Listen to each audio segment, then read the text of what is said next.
Mic check 1 2 1 2. All right, for sure, fam. All right, thank you all for being super patient there. These early games kind of catch me on off guard sometimes because when you got things to do throughout the day and then they're about to do a puck drop around 5 o'clock, you gotta get your setup as soon as you get home, right? So I'll just post up for about 2 more minutes. Let me get my backdrop squared away so we can go live. All right. So enjoy the music. We're about to do this live in just a moment. All right.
All right, good enough.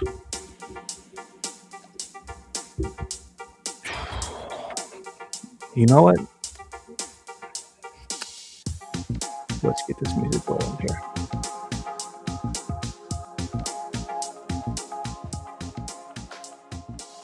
All right, my bad for taking about like 10 freaking minutes to get rolling here.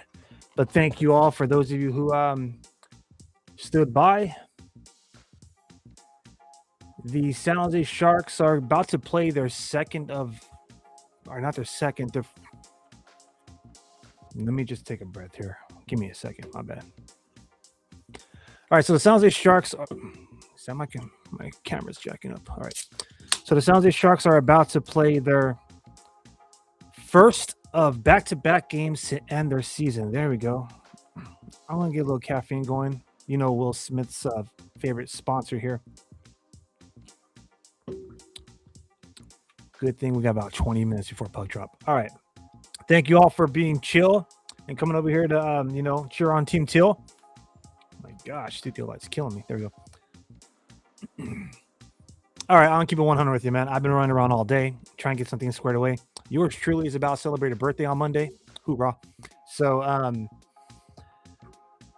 got a whole lot of things to square away before I enjoy a pretty epic birthday party. And I'm hoping that the San Jose Sharks can deliver an early birthday gift by winning the last 2 games of the season. Now, I'm very aware that a lot of you San Jose Sharks fans out there don't want to see that happen. If you're wondering why don't San Jose Sharks fans want to see that happen?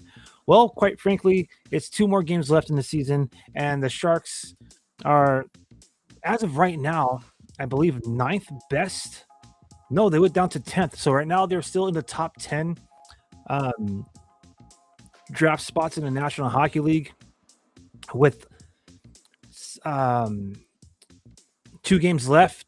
The best they could do is 88 points this season.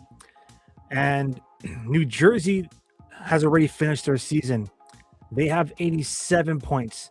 Nashville, who I think, the Sharks would kind of like, I know it sounds weird, tiebreaker of being better, but I think if Nashville was to lose their final game and remain at 86 points, if the Sharks win out today and or tomorrow, I believe Nashville ends up going ahead of us since we beat them last, right? Anyways, long story short is Sharks fans don't want to see this team fall out of the top 10 of the draft. So I kind of understand the sentiment of like, hey man, let's just go out there and cheer for Macklin Celebrini to pass Joe Thornton's franchise record of most points scored in a single season.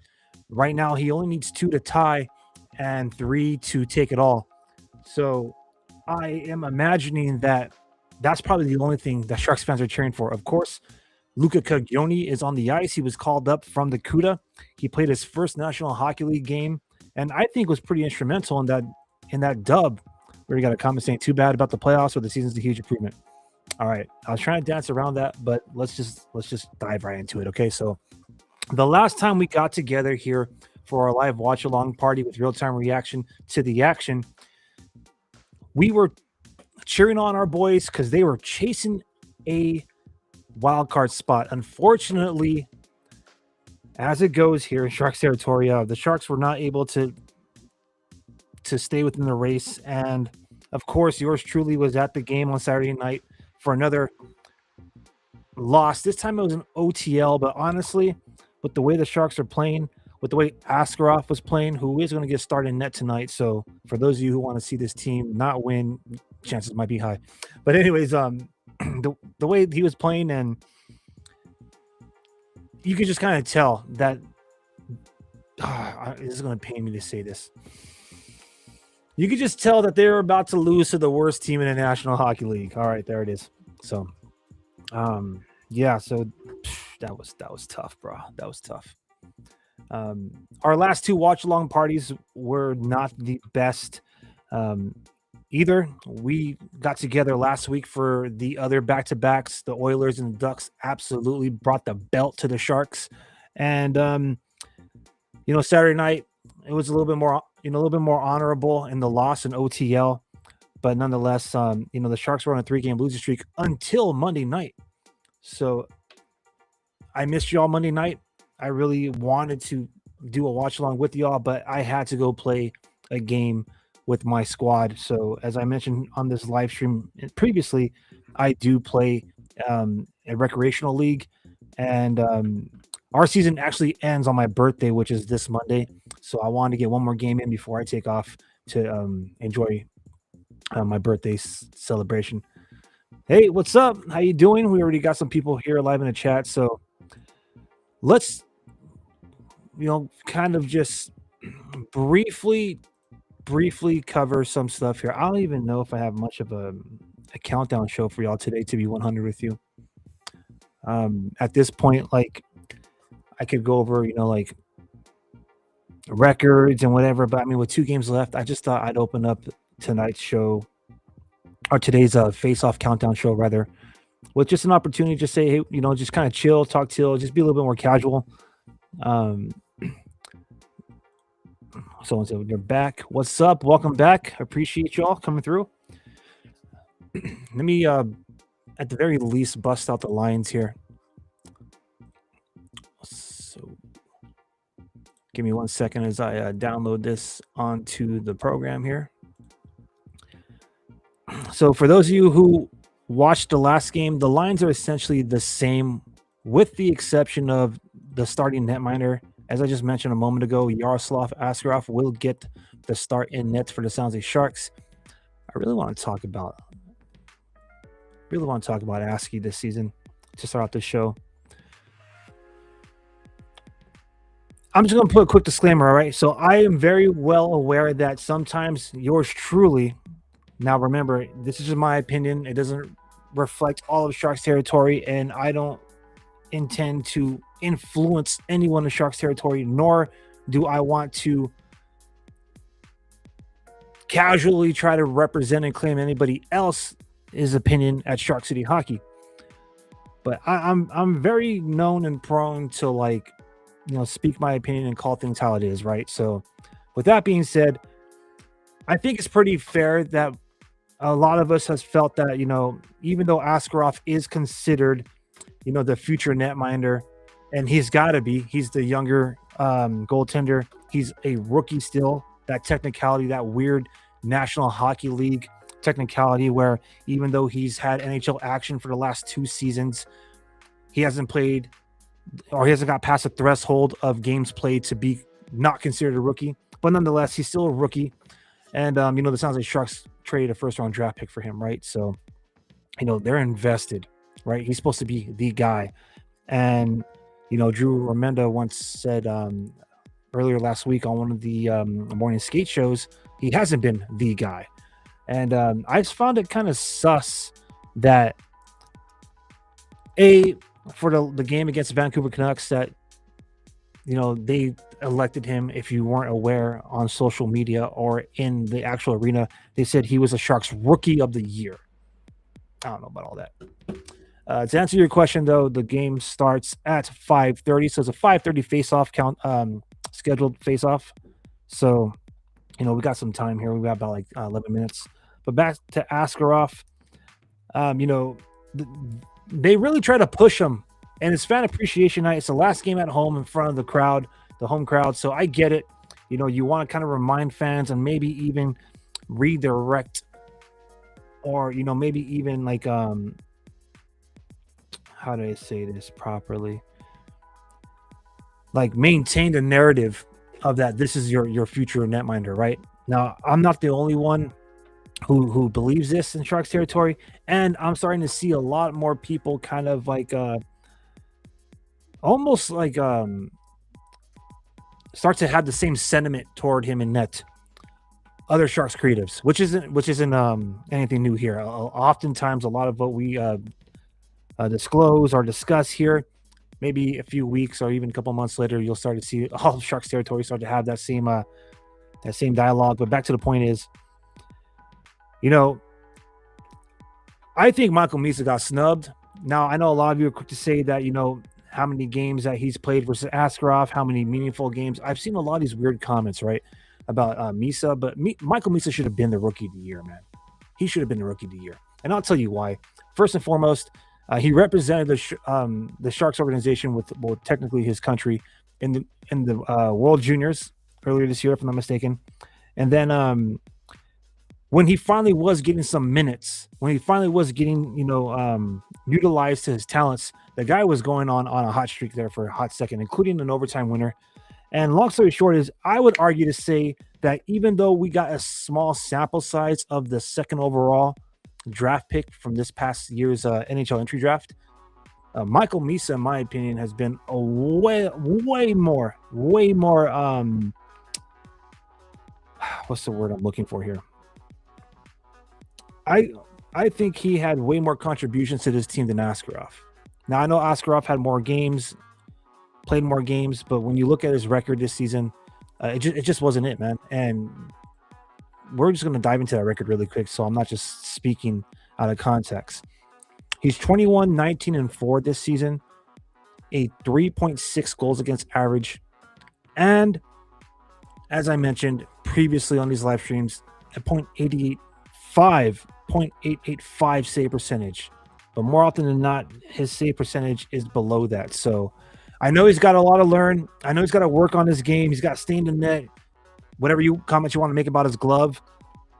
But all I'm trying to say is the whole point of this first segment in this spiel isn't to throw shade on Askey. I still think, I still think that he has an opportunity next season to really step up and prove himself. And his upside, his prospect upside in this stat is coming from Frozen Pool Dober Sports, so Frozen Tools. That's where a lot of our hot streaks and a lot of our stats come from, especially goaltending, right? His prospect upside is still 9.0 out of 10, but his prospect certainty has dropped to 80%. All right, so this season alone, again, he's played 46 games. He has 21 dubs And oftentimes, in my opinion, a lot of those dubs came because he was rescued by the likes of like Macklin Celebrini and and Alexander Wember, pardon me. But out of the 46 games played, obviously out of the obviously 21, out of the 21, 19 of those were considered quality starts. Quality starts. All right, so he has a lot of work to do, and I hope he could get it done. But I want to just speak my truth here on ASCII. If he doesn't show any kind of promise, or if this trend continues going into like November, December next season, I honestly think it might be time to start considering trying to salvage what we sent away for him, which is a first round draft pick. So we'll see what happens. Obviously, Nabby's working with him. He has two other goaltending coaches. I think Ryan Miller, and pardon me, the other name is slipping. But back to the point is, maybe, just maybe, next season, since Ryan Rosofsky has declared him as the number one guy, the number one goaltender, which is why he got that game, and the Sharks tried to double down on it by calling him the rookie of the year. I really hope that he could change it around, because again, and I know I'm not trying to live in the past here, but we sent away Mackenzie Blackwood, in my opinion, in favor for ASCII, right? We signed Nedeljkovic, and then Askarov is going to be given a contract extension. All right, so I know a lot of you are saying if the Sharks were to meet, if they're to make the playoffs, they would get absolutely handled by the Avalanche, which I think is capped, by the way, too. But, what if we did go to playoffs and had to face the Avalanche, and that indeed is what happened? If we couldn't get past Blackwood, that would have sucked. So in many ways, I am kind of glad that that's not the case. I still would have believed in my boys. So don't get me wrong. If we were in the playoffs, if we had a lovely little X next to the name in the standings, I would be cheering for them, because as I mentioned on our social media page at Shark City Hockey on Instagram, I've seen worse San Jose Sharks teams eliminate some of the best teams in the NHL in the best of 7 series. All right, so I know a lot of people are quick to point out defensive woes and all the things that the Sharks are not. But in all honesty, if this roster was properly managed, if players weren't randomly benched during the game, if the lines were allowed to build some chemistry with consistency, which we kind of seen for a stretch for 5 games there, right? This team would have been a lot better, performed a lot better, and been higher in the standings. Anyways, that's my spiel. I just want to share that now, because this is more than likely the last game he'll play for this season, considering that's back-to-back. So more than likely, Nedeljkovic will be in net tomorrow against the Winnipeg Jets. Also, look at what Nedeljkovic did with the Preds, man, with the Nashville Predators. He got us that dub against a team that I know, ASCII and if I'm not mistaken, Ned kind of split the 2 L's earlier this season. But dude, Nedeljkovic was just, in my opinion, like I said, he earned that contract extension, and he's played like he is the number one netminder. So to me, it kind of grinds my gears to see, or to hear rather, or read that head coach Ryan Rosofsky went out there to say he's our number one guy, when quite frankly, I almost feel like it's not, like it hasn't really been earned yet. Also, I'll be 100 with you. Way back at training camp, I made the mistake of saying, "Hey, you're the starting goaltender now." In one of the training camp media interviews, I was lucky enough to have been invited into the room by San Jose Sharks media relations team. So thank you all for that.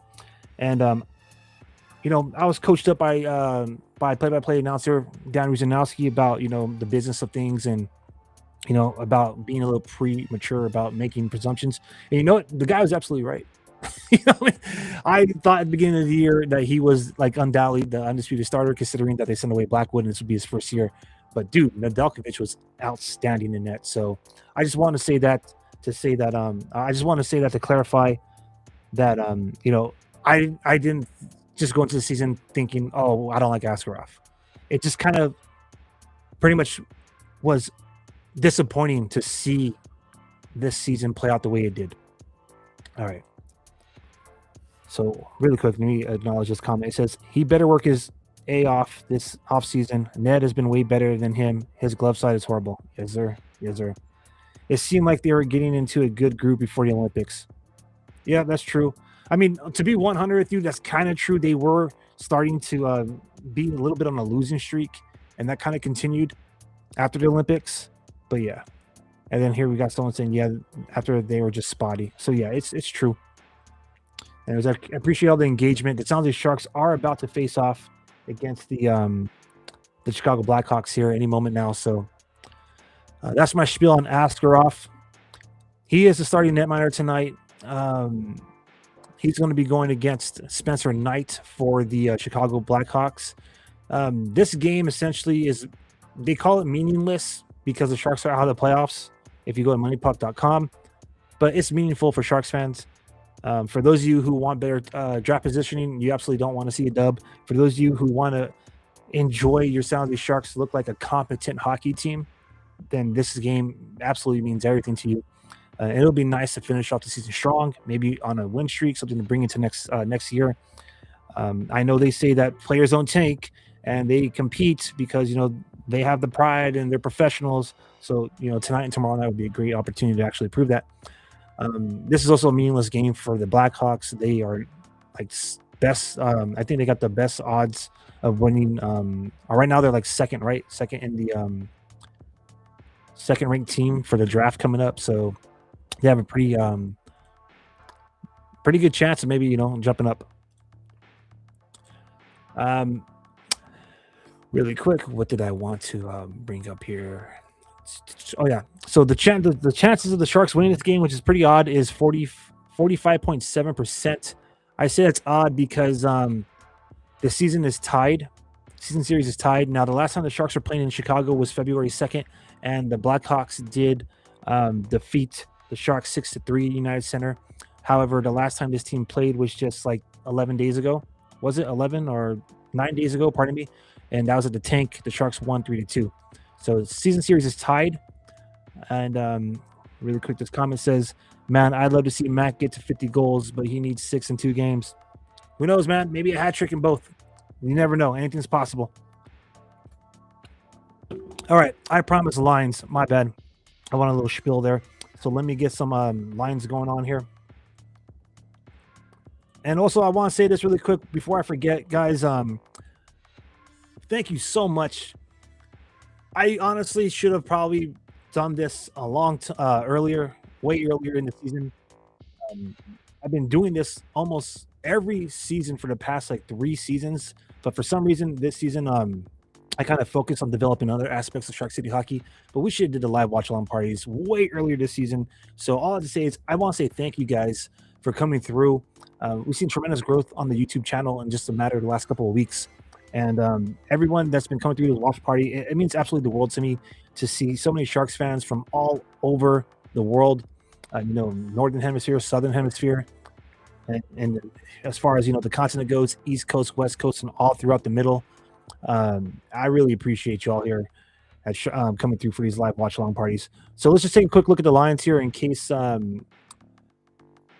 me get this right here. My bad. Boom. In case you weren't watching the last game on Monday. So it's essentially the same lines with the exception of netminder, as I mentioned at the top of the program. Igor Chernyshov is going to be in the wing with Will Smith centering them as Celebrini. Alexander Wenberg is the center of the second line with Chief Kiefer Sherwood, and William Mecklin. Colin Graff, Michael Misa, and Tara Toffoli, your third line, and your checking line with Barclay Goodrow, Zach Osopchuk, and Adam Gaudette. Defensively speaking, so this is actually pretty chill. We get a game without Klingberg again and without Ty. I don't mean that like to snub. All right. So, okay. Shakir Mukhamadullin and Dmitry Orlov are your first line. I know a lot of people are saying like why Orlov, and I think I may have mentioned this on the last live stream if I did, or if I didn't, pardon me. But on Twitter/X, someone posted a compilation of Orlov's gameplay in the past week, or last week rather, and it was definitely intended to throw some shade, but nonetheless, he continues to be one of the hottest defensemen on the scoreboard for the Sharks.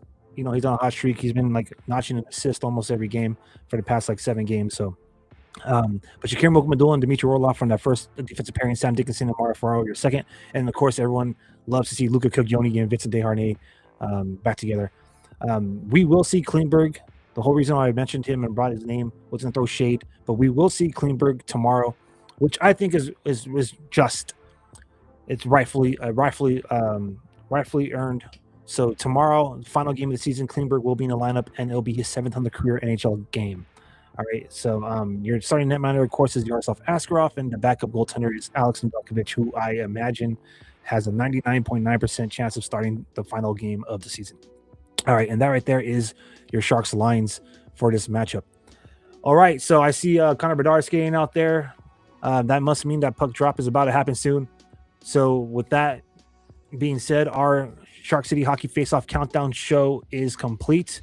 We are about to now dive into the actual watch-along party with real-time reaction to the action. So I'm Aaron James. Thank you all for being patient the first 10 minutes of this live stream. I am aware that, I took my sweet old time trying to get set up, but I just want to make sure that when I did go live with y'all and connected with y'all and engaged with y'all, that everything was squared away. So let's do this, baby. One of the final 2 games of the season back to back, and here goes the first one against the Blackhawks. This is Shark City Hockey's live watch along party with real time reaction to the action as the San Jose Sharks are about to face off against the Chicago Blackhawks.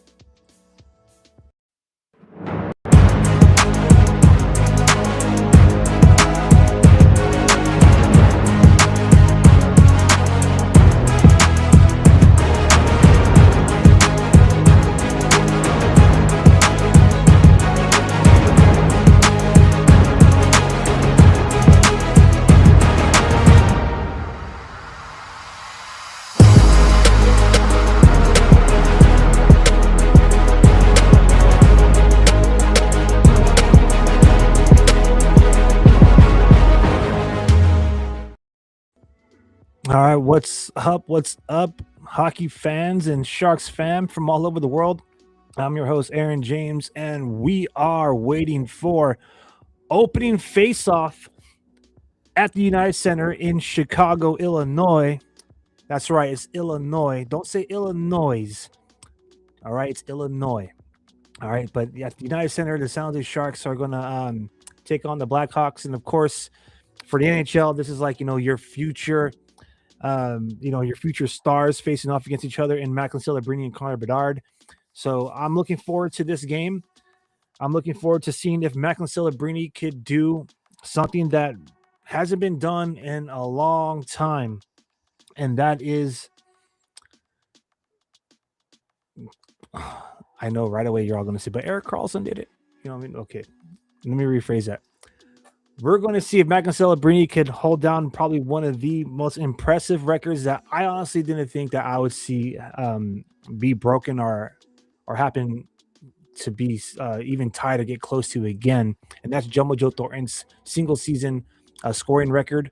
So it sounds like Sharks legend Joe Thornton owns the franchise record for most points scored in a single season with 114. And right now, Macklin Celebrini sits at 112. All right, so dang, son. Macklin Celebrini, a lot of y'all say, hey, the Sharks are only this good because of Celebrini, and they only got this far because he essentially carried the team. And you know what? There was glimpses this season where I felt like, you know what, that might be valid. That might be kind of true. And it wasn't until after he started to break over 100 points where I started to be like, you know what, this guy might be the real deal. And I know a lot of you are going to say, we've known that a long time. What's going on with you, man? Like what do you mean? I kind of view hockey like basketball. I kind of see like, you kind of have like your point guard. You have the guy that you absolutely kind of run the offense through. And, Macklin Celebrini, without a doubt, has skill. He has elite skill. So if you want to run the offense through that kid, he's going to rack up those numbers. It's kind of like Erik Karlsson, right? I find it kind of funny how Erik Karlsson in all the years of San Jose Sharks absolutely was kind of like meh. But then the one season before they just elected to trade him away to the Pittsburgh Penguins, they had to kind of like showcase his elite skill, even though he's a blue liner, and they ran the offense through him that season, and he put up 101 points. So I didn't think the kid was going to get that. Pardon me. I didn't think the young man was going to get too close to Joe Thornton's record, but damn, with 2 points in the last game on Monday night, he is right there, bro. He is right there. So 112 points this season, 2 more to tie, 3 more to take the record. We might see that tonight together. So that's pretty awesome.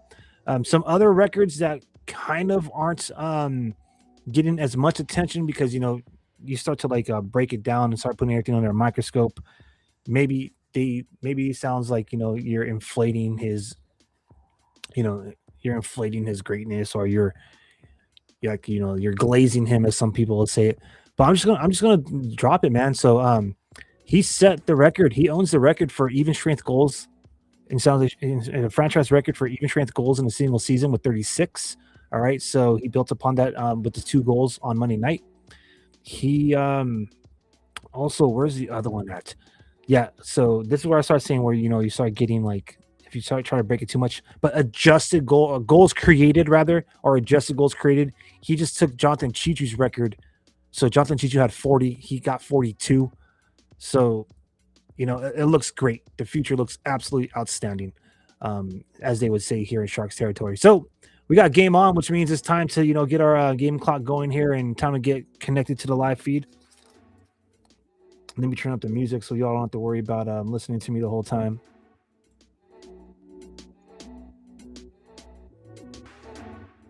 And again, I invite you guys to chat amongst yourselves. But yeah, opening face-off. Let's go. Sharks get the puck down deep. There's that Macklin Celebrini versus Connor Bedard.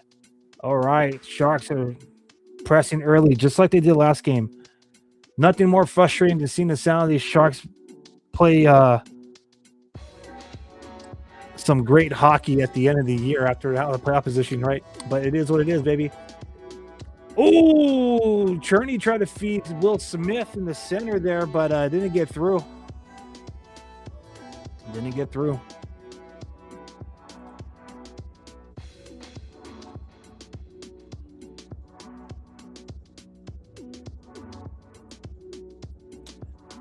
All right. Bedard caresses the puck, sends it back to his blue liner. That looked like it went out of play. I like the energy from the Sharks so far to start off this game.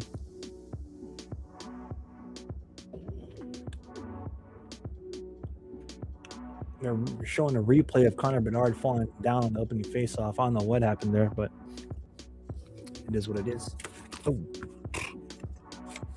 Over there making fun of Connor Bedard. I almost knocked my hat off. All right, let's go.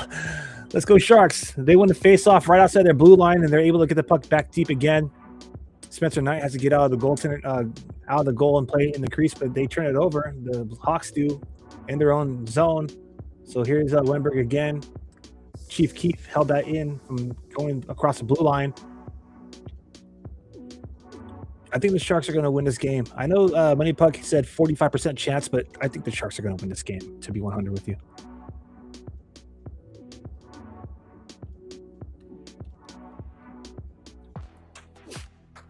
Hey, real quick, how many of y'all been messing around with Tankathon ever since the Sharks were officially eliminated from the playoffs? How many times did it take you guys to simulate on Tankathon the draft lottery till the Sharks actually won? I think it took me maybe 7 tries before it actually happened, to be honest with you.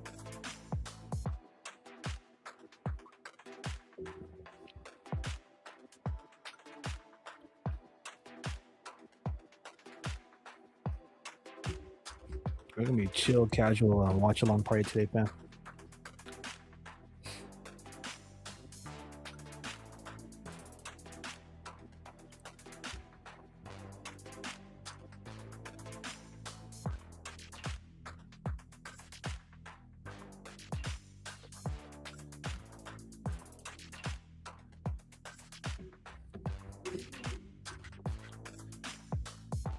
All right, icing on the Blackhawks. So far, no shots on goal for either squad, so we'll see. We'll see how long it takes to actually get some shots on goal. I know the last time we got together, the last 2 times we got together, the Sharks didn't register a single shot on net until like almost 7-8 minutes into the first and then the second period for each of those games. So hopefully that's not the case today.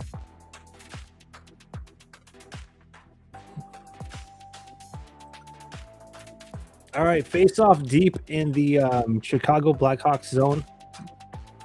Macklin Celebrini going against Ryan Green.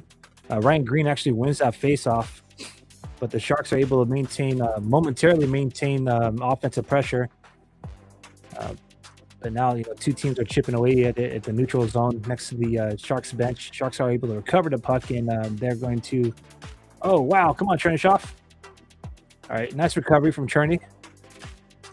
Oh, good stick by Will Smith, redirecting that clearing attempt to behind Chicago's goal line. That puck is bouncing around a lot out there. A lot of pucks going into skates and sticks of the opposing team, which is probably something you expect when you have, 2 teams who, at this point are bottom 10 in the NHL, right?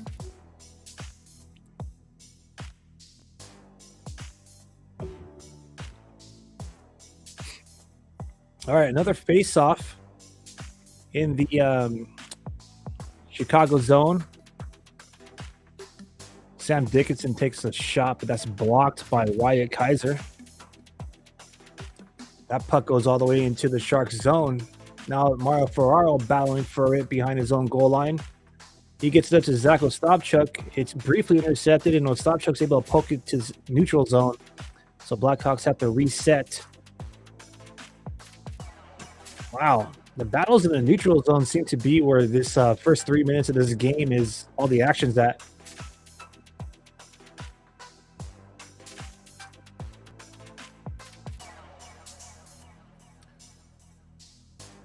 So as we usually do, while we chill and talk Till and cheer on Team Till, why don't y'all let me know where you join us from? Comment your city.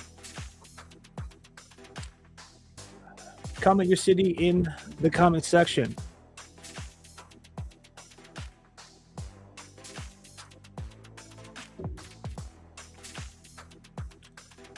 Oh, all right. Blackhawks now kind of sustaining some offensive pressure here.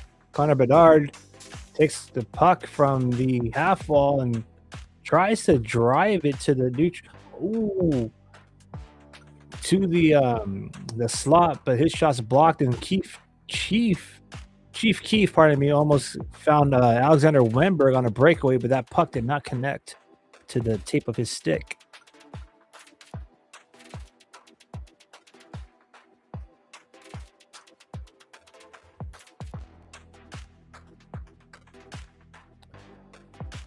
All right, pardon me as I take a quick break. I'm going to share this live stream with everybody else in our communities.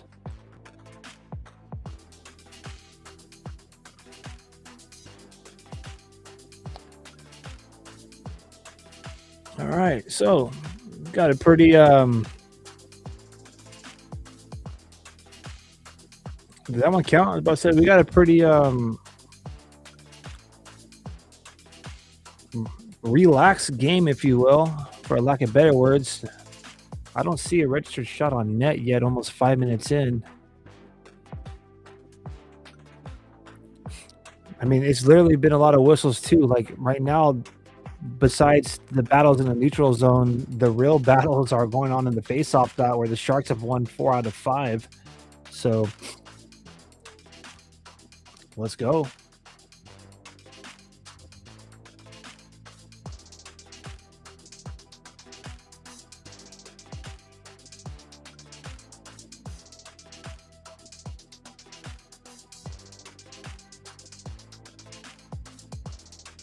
Was anyone in the live stream? Was anyone at the last game at the Shark Tank this past Saturday?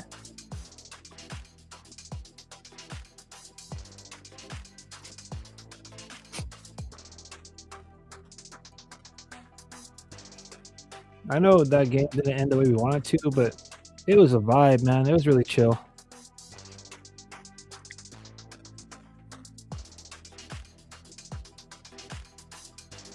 All right, Luca Caglioni, baby. All right, so unless I'm going to be corrected, there's one thing I got to say that really like irks me a little bit here. I don't know why, but whether it's Barracuda play-by-play broadcasting, and I don't mean I don't mean throw any shade to the legendary Sharks voice Randy Hahn on play-by-play commentary for San Jose Sharks. Not sure if Russo does this now, Wisnowski, but everybody calls him Caglioni. Caglioni. I've asked him because I had the pleasure of speaking to Luca twice on our flagship podcast. Oh, nice Czerny set of Celebrini there. First shot on goal. Took about 6 minutes, but I love it. But back to the point I was trying to make was it's Caglioni. That's what he said it was. Luca Caglioni. I don't know why everyone keeps saying Caglioni. The worst is Cagnani. Anyways, so either someone correct me and tell me that the source was incorrect, or let's change the pronunciation on that. Luca Caglioni. Anyways, he almost had a goal the last game too. I'm glad to see that they finally called him up, man. It took him forever, but you know what? The Cuda miss him. Barracuda right now are currently on a 5-game or 6-game losing skid. So I'm pretty sure that Igor Chernyshov and Luca Caglioni will be sent back down to the Cuda to help them with their Calder Cup playoff race. Now Stopchuk with that beautiful opportunity right in front of the crease. Sharks are starting to pile on the offense here, baby.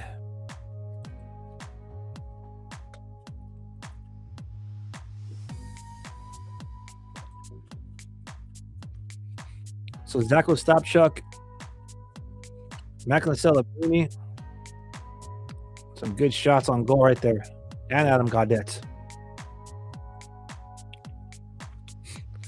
Every time I look at the screen, I always get a spoiler, so we're going to find out who it is right now.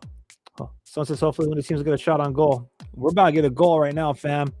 Pardon the spoiler. But as I mentioned before, the live game tracker that we have here provided for you on this watch long party is an actual real-time game tracker from what is going on the ice, on the rink, in this case, at the United Center. So the broadcast typically is a little bit behind, but here comes Chief Keef. He has Wennberg and Ferraro with him. Ferraro throws it toward the net. That's a goal from Alexander Wennberg, baby. What a tip. They're calling him our...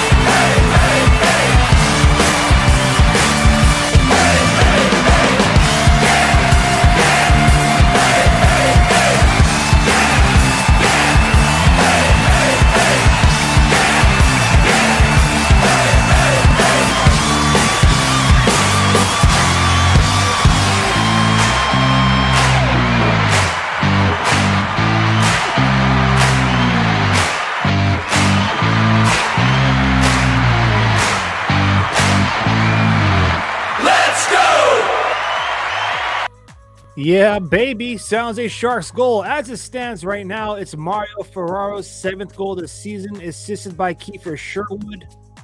I'll happily be wrong, but it looked like Alexander Wennberg redirected that 5-hole on Spencer Knight, so we'll wait to see what NHL decides later on. But as it is right now, San Jose Sharks got a goal. That's all that really matters right now. So 1-0 San Jose.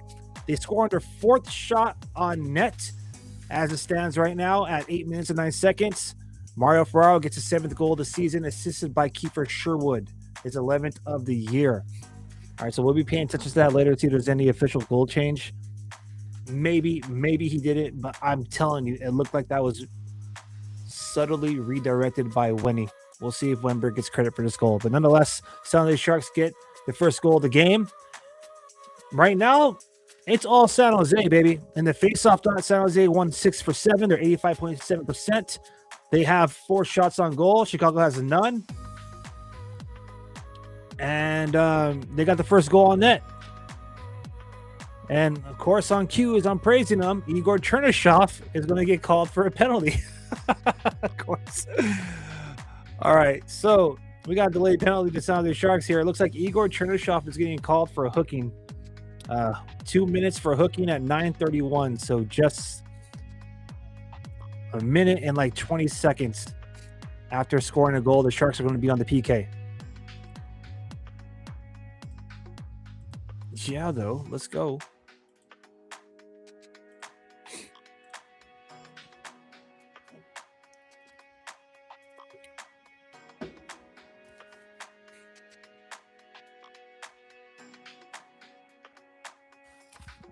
During the TV timeout, I'm going to turn up the music, all right?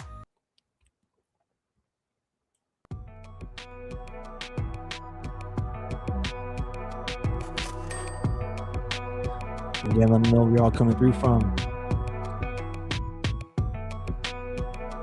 I'm starting to see a lot of other Sharks creative live streamers out there adopt our prompts here. You know, y'all always be telling us where you be coming through from. That's like a promise. Hey, where you joining us from, come to your city. And I'm telling you, I've seen one of those on one of the most recent live streams of Sharks Creative. But it's all Gucci, man. That's usually how it is. We set the tilt trends here at Shark City Hockey. Look at me feeling all good now that the Sounds of Sharks got the lead. Anyways, let's listen to some of that music.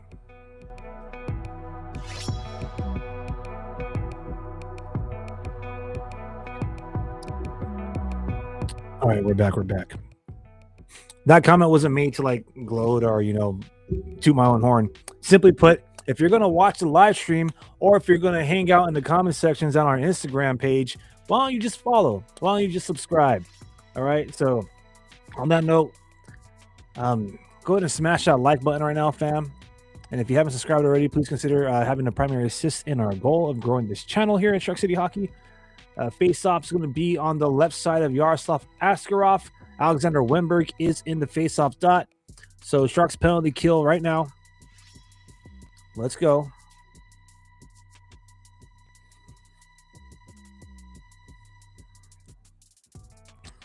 Igor Chernyshov got called for hooking. 9:31. Connor Bedard versus Alexander Wemberg. Connor Bedard wins the face-off. Tara Vainen at the point. Loses the puck. Connor Bedard takes it back and tries to dump it deep. Great forechecking by the San Jose Sharks on their own zone there. Alexander Wemberg literally driving Bedard all the way back to his own goal line.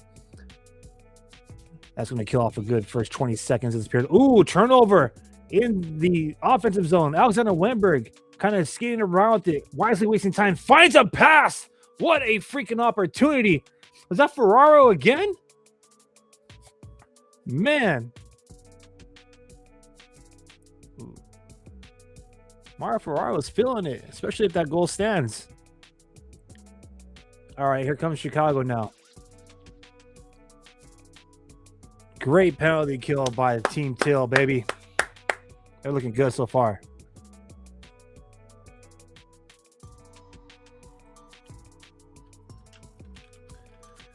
One minute into this power play, and there's still 0 shots on goal for the Blackhawks. You gotta love that. You gotta love that the Sharks have some good defensive play. That was a good opportunity for the Blackhawks, but I don't think they got the puck on net there.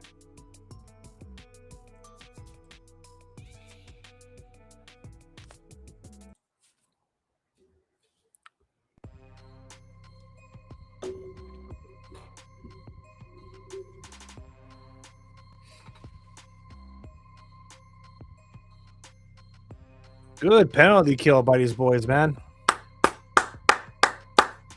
Let's go.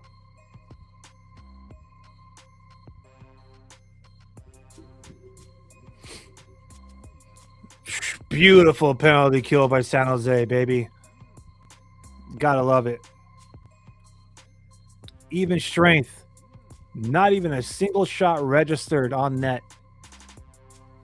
I don't know if I finished my thought or from repeating myself from earlier, but you gotta love this defensive play by San Jose. That's the one thing that people have been like scrutinizing them about all season long. And you've already heard me say it on this live stream that defense it's a full team effort. When the opposing team is in your defensive zone, all 5 skaters need to play defense. All right. Here comes Chernyshov, Will Smith, and Celebrini. Celebrini needs 2 points to tie Jumbo Joe Thornton's record, 3 to be sole owner of most points scored in a single season by a San Jose Shark. So that could come through a goal or an assist. He just beat Jonathan Chichu's record by 2 for goals created, 42 in a single season. All right, so in fact, I think just a couple days ago. Oh, Michael Misa with the puck. He looked like he had a good wraparound opportunity there. He sends it Orlov. Gotta love Luka Cagioni spinning around at the blue line. Throws it on the net. Nice shot. That's a blocker save by Spencer Knight. Woo! My bad. I love Luka Cagioni, baby. Brings out offense. That's the guy that we've been missing on that power play. He's that quarterback that, we desperately needed.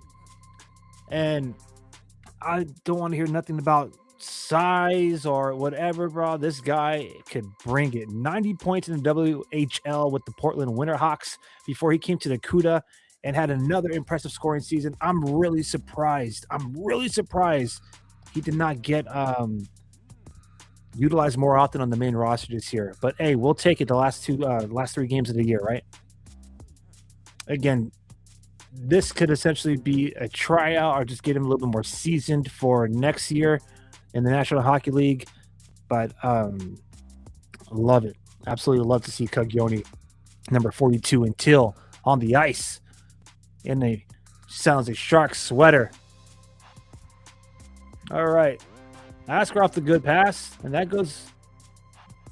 Oh, that's all a pass. Actually, pretty good. He played that. All right, Chief Keefe. Chief Keefe trying to set it up. He sent it Desharnais.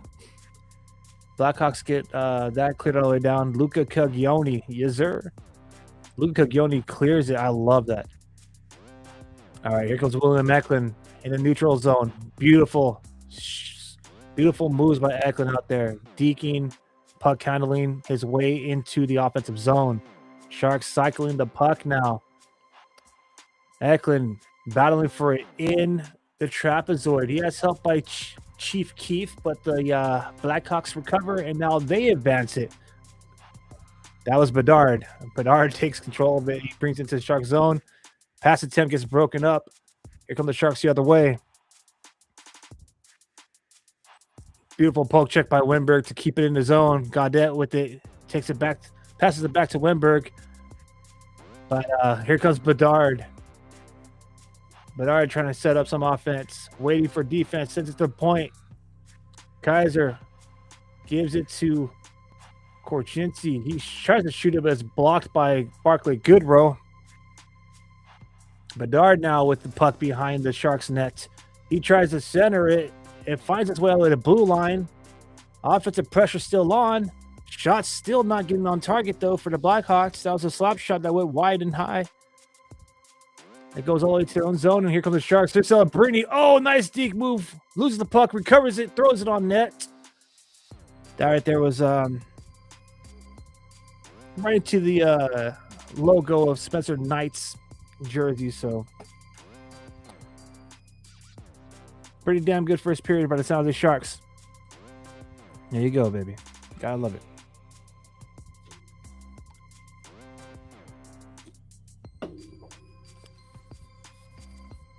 All right, fam.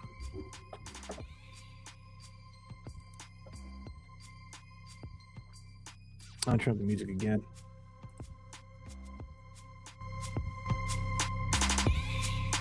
TV timeout.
All right, game on, baby.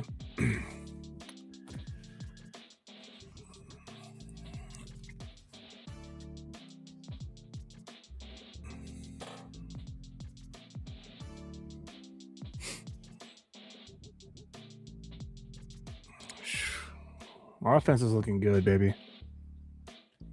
All right, so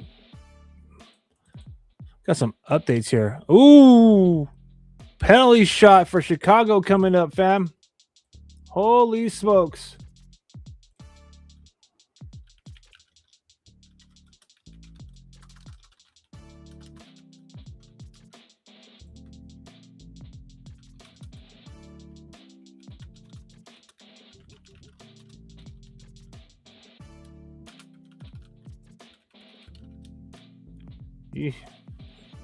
All right, so we have a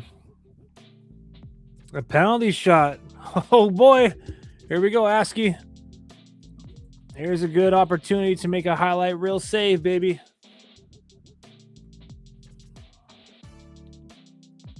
Mikheyev gets a penalty shot, shoots it right into the blocker of Askarov.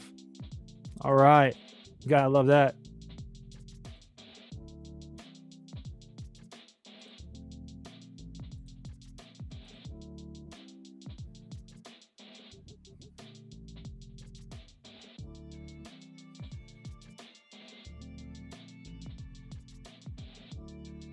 That's hilarious that Drew Ramirez talks about Askarov and Nelkovic, that it's not surprising they stop the penalty shot because they see them stop the penalty shots and the shootouts all the time, but Askarov's last game was a shootout loss. Anyways, that's hilarious. I think I scored on twice. Anyways, wow. It's been a long time since I've seen a penalty shot live. It's unfortunate that it was against rather for Sharks.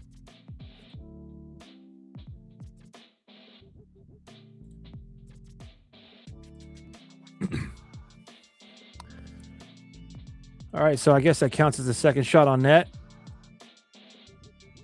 Not bad if you're a Chicago fan. Your second shot on net comes via the penalty shot.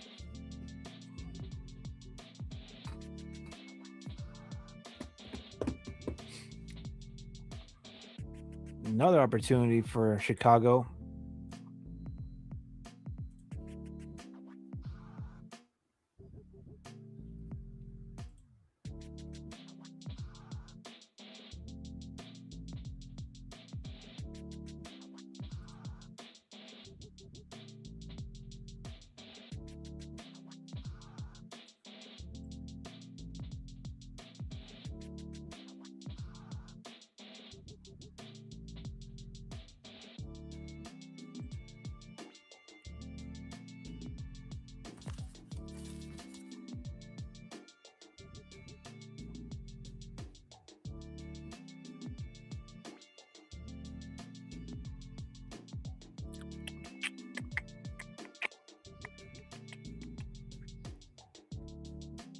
Ilya Mikheyev had a good opportunity there. All right, so it's 2 minutes and 22 seconds right now remaining in the first ish based on the TV screen broadcast. Obviously, we're a little bit ahead here on our live game tracker.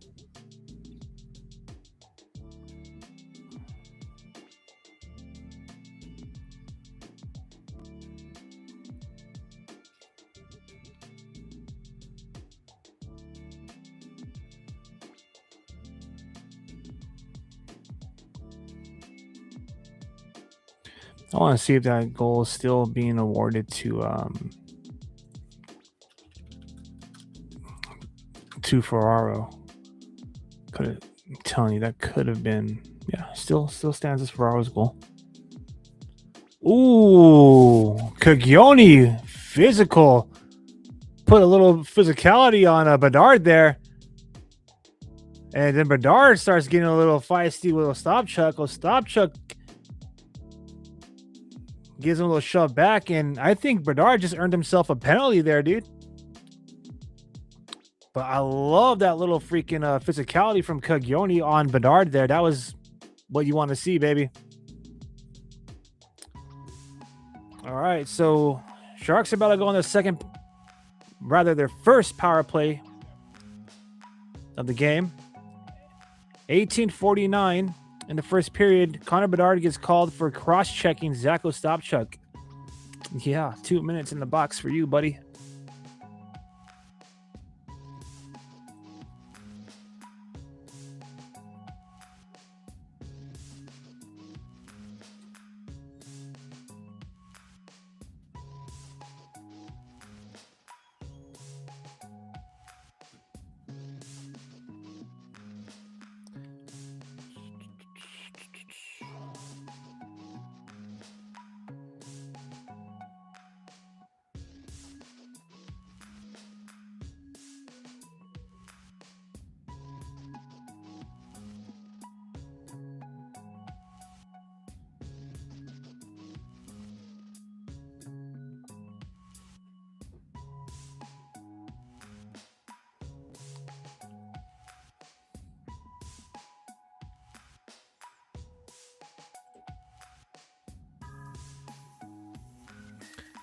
I think that's all started. So Connor Bedard gets called 2 minutes for cross-checking. It was drawn by Zach Ostapchuk, but I really think that started with the way Caglioni was kind of getting physical with him.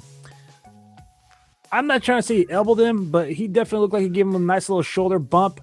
And then Bedard, chasing the puck and playing the puck, started to just kind of get a little physical with Zach Ostapchuk, who gave him some back because, Bedard decided to use his stick and cross-check him. So Sharks have a prime opportunity here to go up by 2 goals before the end of this period.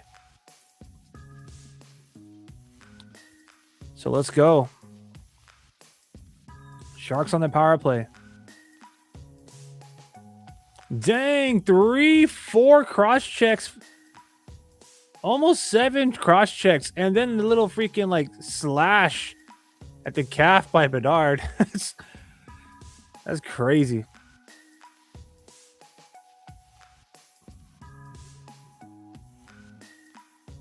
Makes you wonder if he was trying to get Ostapchuk to drop the gloves. All right, let's go, baby. Sharks on the power play. More than likely to finish off this period, assuming they don't score. Caglioni's out there. You love to see it. Caglioni, Macklin Celebrini, Will Smith, Tyler Toffoli, and I imagine Chernyshov. Couldn't really see it.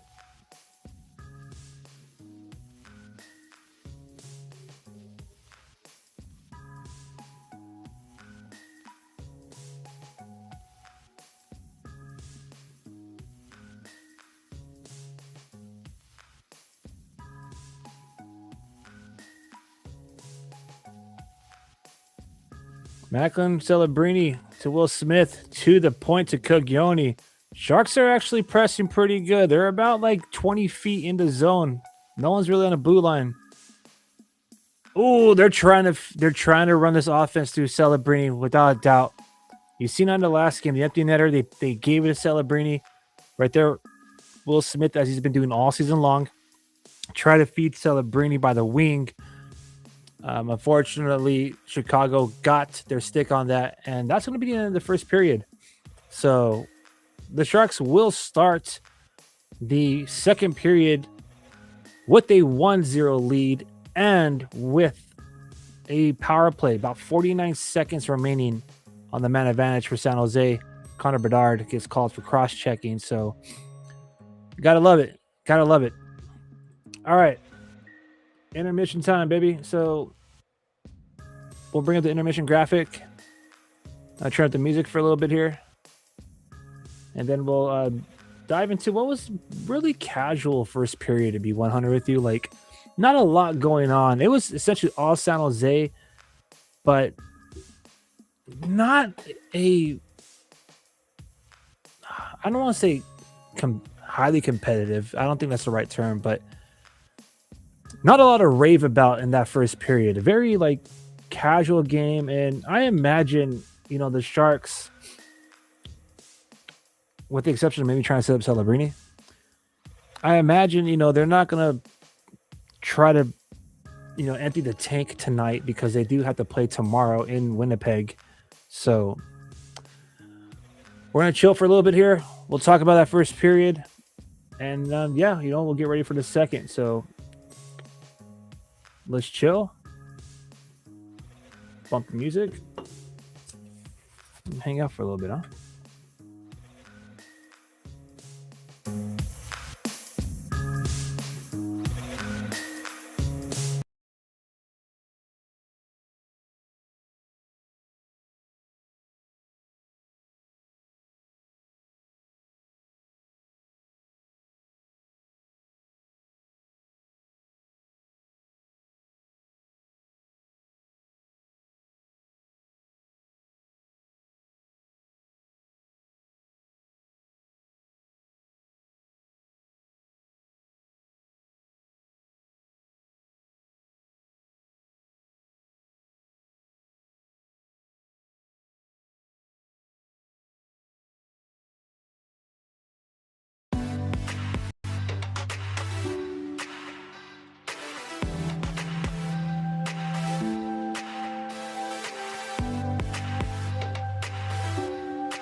All right, let's talk about that first period. Let's just dive right into it. Why don't we?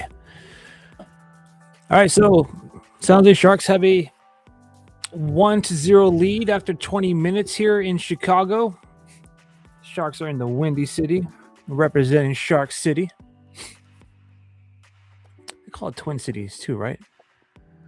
Anyways, a lot of the action's been in the face-off dot. A lot of whistles blown in that first period, to be 100 with you. And, it was pretty much all Sharks. Chicago had some opportunities a little late, but they only registered 3 shots on goal. San Jose has 7. They scored on their first shot on goal, courtesy of Mario Ferraro. So that's how it stands. I ain't trying to take away anything from Ferraro. The guy absolutely needs it. He's a pending unrestricted free agent. I think I failed to mention this, even though I thought it at the face-off countdown show. And if I did mention it, I apologize in advance. But one of the craziest things about the last game on Monday against the Nashville Predators was, it was the first time in 15, 16 games that the San Jose Sharks defeated the Nashville Predators. But I do know that it was the first time since December 10th, 2019. Ironically enough, that victory did happen in Nashville. Love it when we play the Predators, by the way. Deep, rich rivalry there, history, especially in the postseason. Very glad to see that the Sharks, the Nashville Predators were the ones that were knocking us out of the playoffs. And we always thought in the past couple of weeks, by we, I mean the fan base, we're always thinking this is going to be the team that prevents us from going to playoffs. Ironically enough, the Sharks get in their own way and prevent themselves from going to playoffs. And then they become the team that prevents the Nashville Predators from going to playoffs. So that was pretty chill. But back to the point I'm trying to make. Mario Ferraro and Barclay Goodrow were on both of those San Jose Sharks teams that defeated the Predators back in 2019 and then on Monday here in 2026. So crazy. If you want to see the difference in terms of how they look, check us out on Instagram at Shark City Hockey. I posted the pictures and I made that post a couple days ago. But here we are, back in the first period in Chicago. San Jose Sharks have 7 shots on goal. Mario Ferraro, his 7th of the season as it stands. That goal was scored at 8 minutes and 9 seconds of the first period. And assisted by Kiefer Sherwood, his 11th of the season. As I did the last game, we're going to do it again. We're going to share the way that went down. All right, so we're going to do the actual goal visualizer here.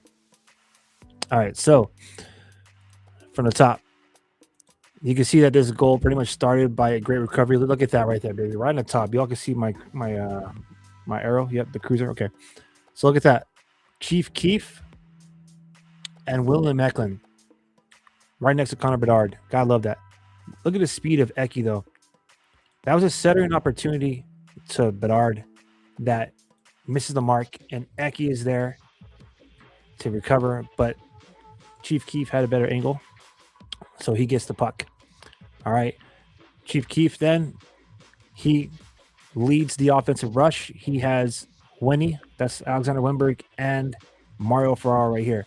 So Wenberg is going to start driving toward the net, toward the crease, as he should be in the center.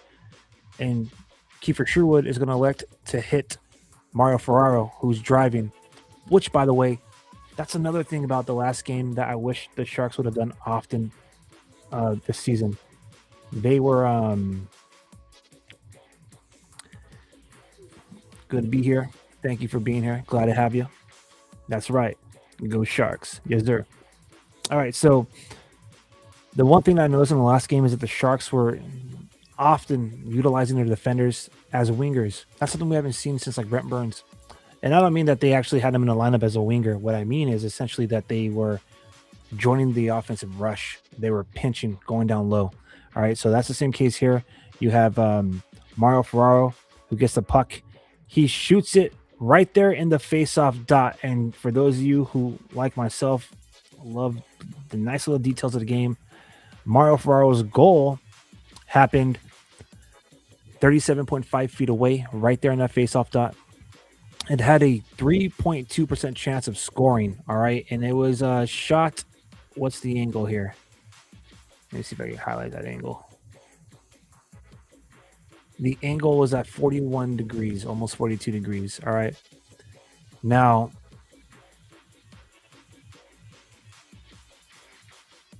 I'm convinced. We'll see if it changes. Maybe I'm wrong. I'm not trying to take away from Mario Ferraro's accomplishment here, his goal.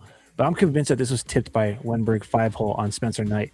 But nonetheless, the shot goes through. And the Sharks get 1-0. So from the top, let's just look at that one more time.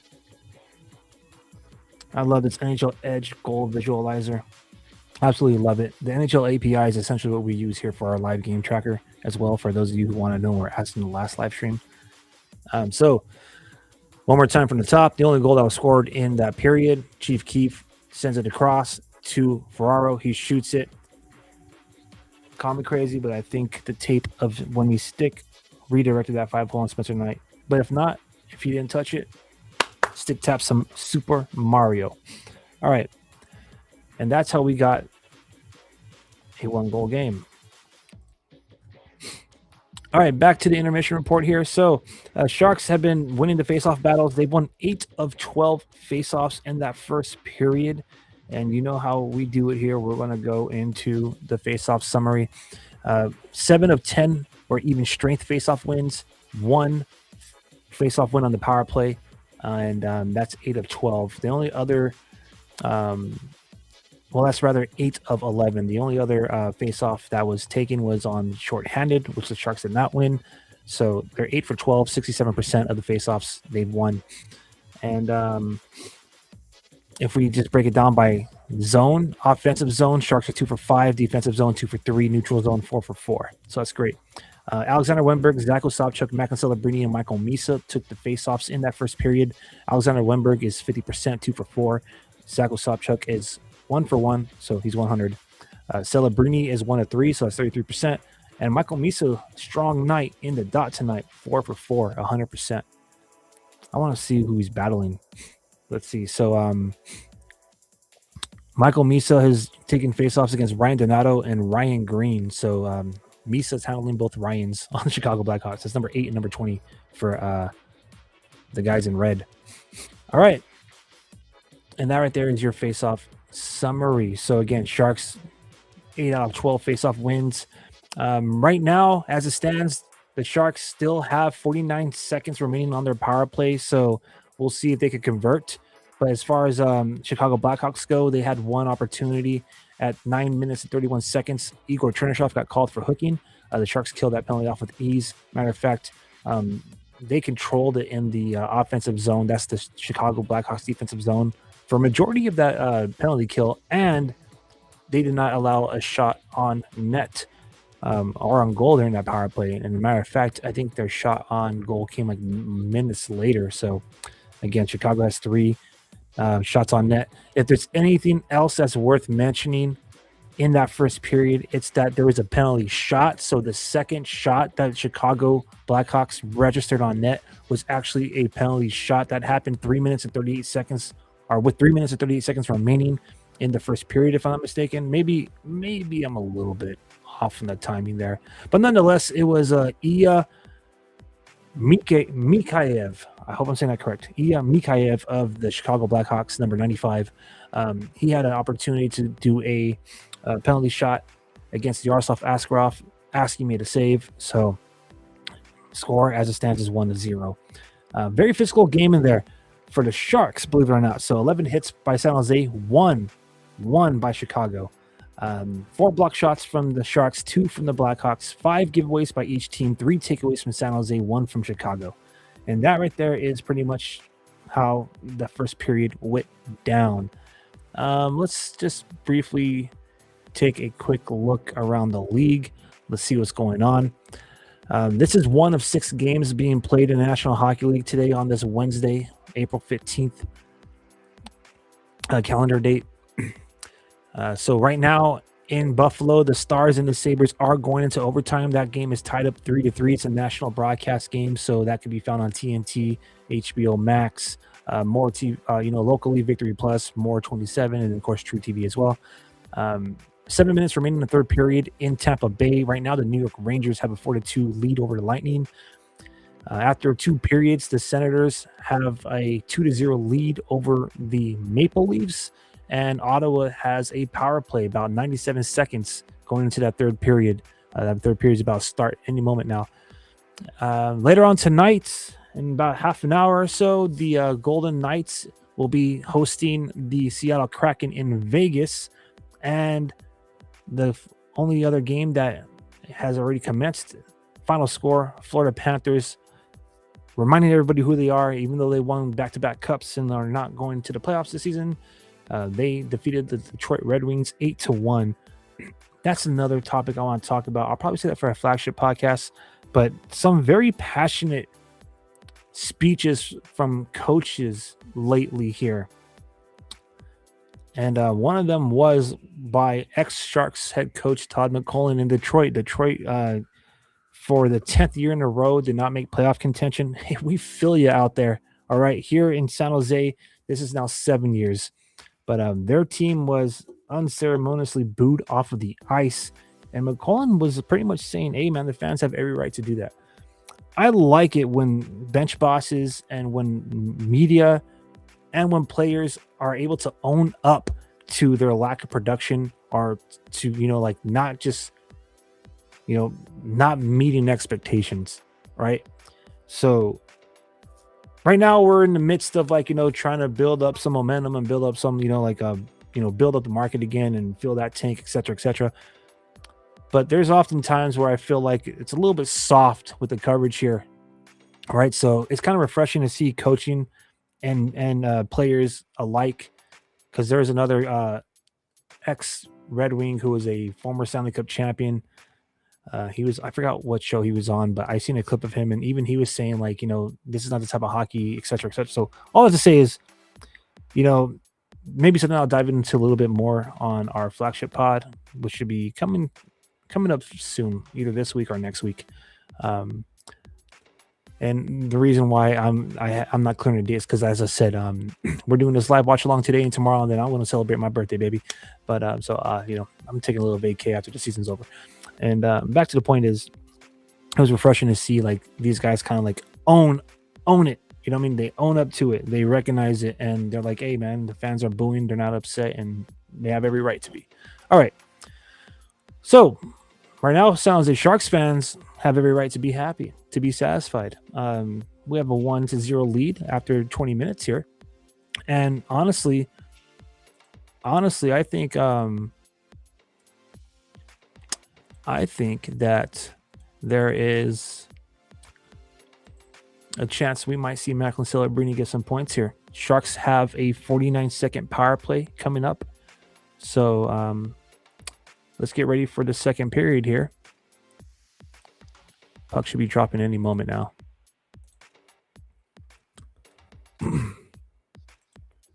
I'll take a step aside really quick and rejoin you on in just a second. So I'll turn up the music here. Again, thank you all for coming through, and of course, chat amongst yourselves. I'll be right back.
All right. So as soon as I came back, I see that we have a goal we're about to cover here, and it looks like it's going to be a Sharks goal, a power play goal, baby. Let's see.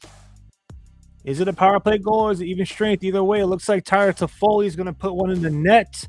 So let's react to it live. Luka Kogioni with the beautiful keeping, baby. Will Smith to Toffoli. Damn, you got to love that. Got to love it.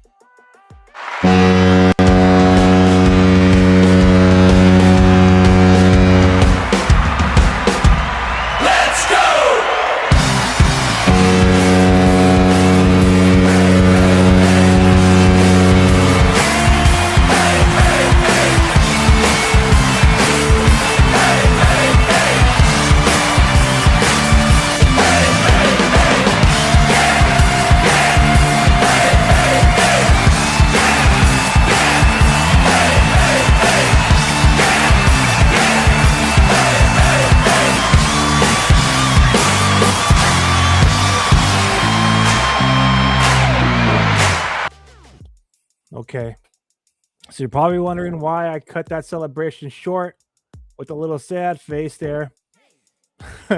It's because there are challenging for offside. Bro, I don't think that's offsides at all. No way. That's already on the blue line. We'll see. All right, so if the goal stands, it's going to be Tyler Toffoli. Power play goal. It will be his 20th of the season. Assist by Will Smith and Alexander Wenberg if it stands. And if it stands, that all happens because Luka Kogioni held the zone beautifully. Beautiful pass, by the way. But we're gonna wait. We're gonna wait to call it a goal. The fact. Let's see what we got here.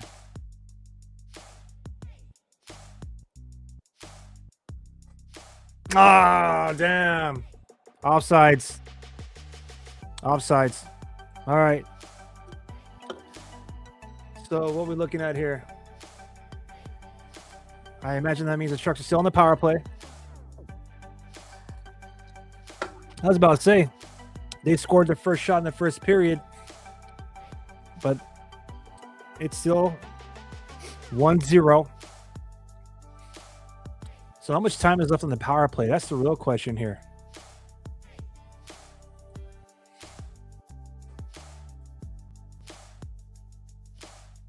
Come on, what's the time left on the power play? I'm waiting like everybody else at the United Center.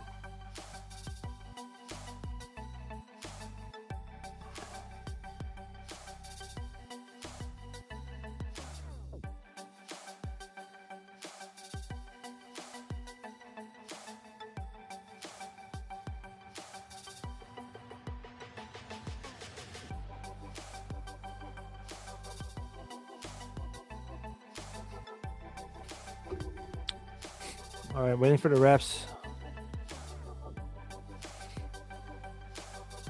Yeah, I think that was a little sus. I mean, it did look like the puck was still on the blue line before, Smitty was all the way, like he was stretching, but his skate, there was white paint in between his skate and the blue line, and the puck was still on the blue line, so it hadn't fully crossed over. So, it's legitimate, but I don't know. So we got 28 seconds remaining on the power play here. Face-off won by the Sharks outside the blue line. Orlov has it. He dumps it for Eklund in their own zone. Eki with some beautiful moves. Eklund's been skating lovely tonight. Puck handling it through traffic with ease.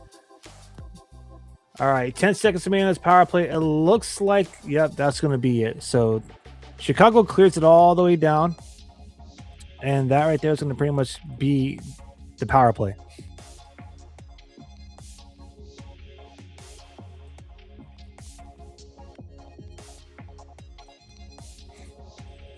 So, haven't seen any change on the Ferraro goals. So that is going to be his. So stick taps to Mario Ferraro.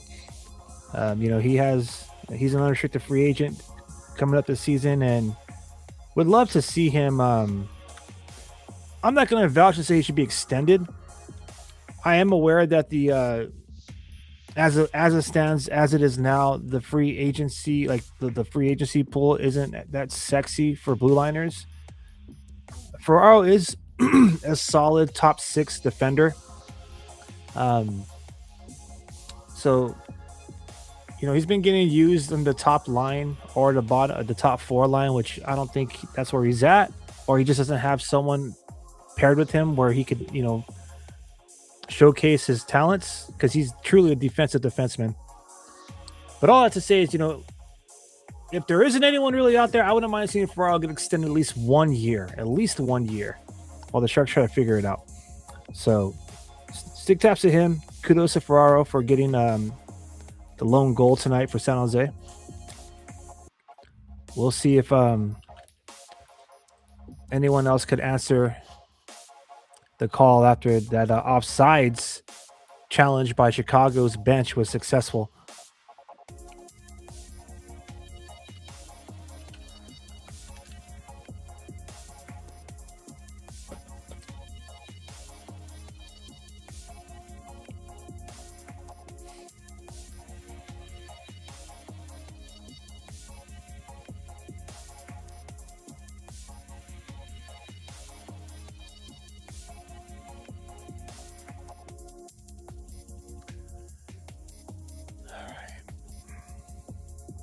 All right, about 2 minutes into the second period.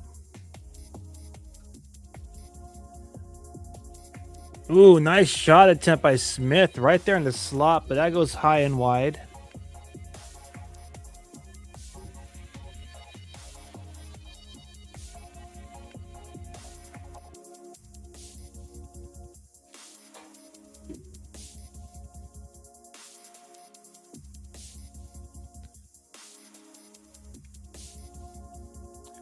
Celebrini now in the zone. Nice draw pass to Chernyshov. Chernyshov back to Celebrini. Celebrini pulls the trigger, and it deflects out of play.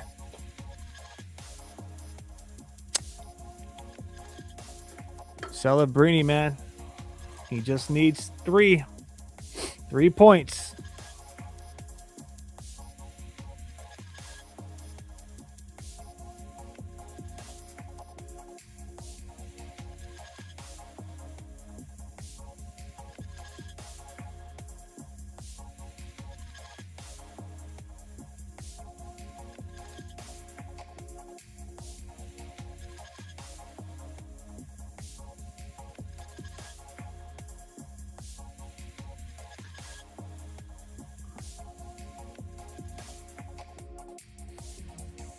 All right, 3 minutes into this period.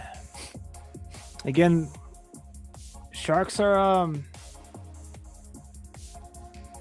pretty much looking like the best team, or the better team rather, which you would expect, right? Like, Chicago being the 31st ranked team in the National Hockey League. And the reason why I'm saying this is at the beginning of this game, as I mentioned, the Sharks were projected as a 45% chance of actually winning this game. As it stands right now, though, on the same source, moneypuck.com, the deserve to win meter is obviously San Jose's favor 65%, considering that they have a 1-0 lead.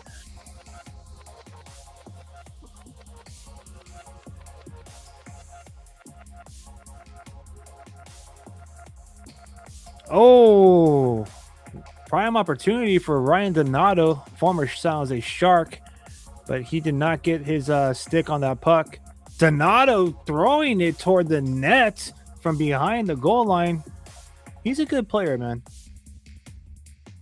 He's a good player. I'm glad to see that he has had some continued success after being in San Jose. San Jose must have been like a tough spot to land in, but glad to see that he's done pretty well. I just hate to see him do well against us. All right.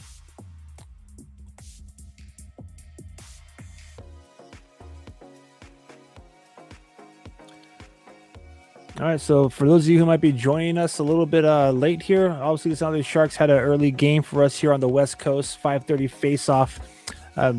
Currently leading 1-0. That goal was scored by Mario Ferraro in the first period. It's been kind of a very chill game. Nothing too crazy, and that's kind of what you expect when you have two teams toward the end of their season.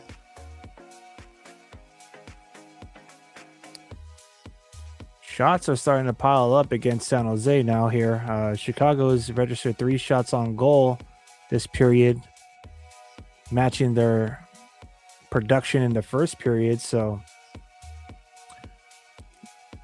San Jose has yet to register a shot in the second period. They did have a shot on goal, but that was deemed offsides when Tyler Toffoli put it in the back of the net.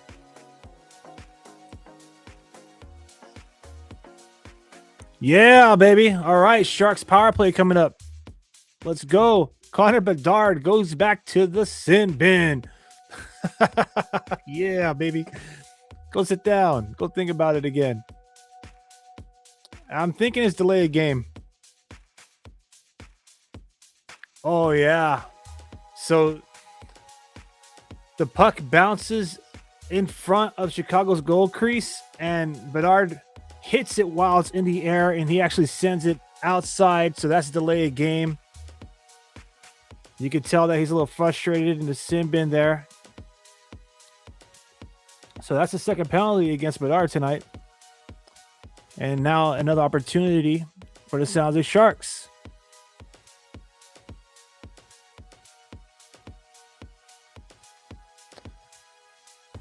All right. So you know what we're doing, Sharks fans. We are watching to see if Celebrini could get any points here. Celebrini carries it in. Not a good pass. A lot of bodies in front of Smitty there.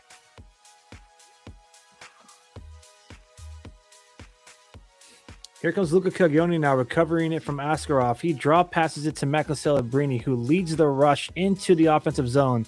He finds Toffoli across the ice. He gives it back to Celebrini, who didn't really look prepared. Wenberg holds the zone. However, the Sharks are already back skating.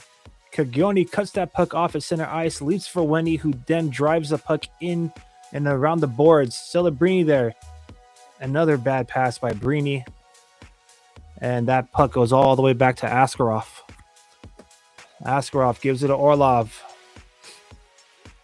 William Mecklin now up to center ice, draw pass to Chernyshov. He hits it to Misa on the wing by the blue line, who sends it behind the net. Chernyshov there in trapezoid. Gets to the point. Now Orlov with it. Gives it to Misa. Misa centers it. And they score! Yes! Let's go, baby!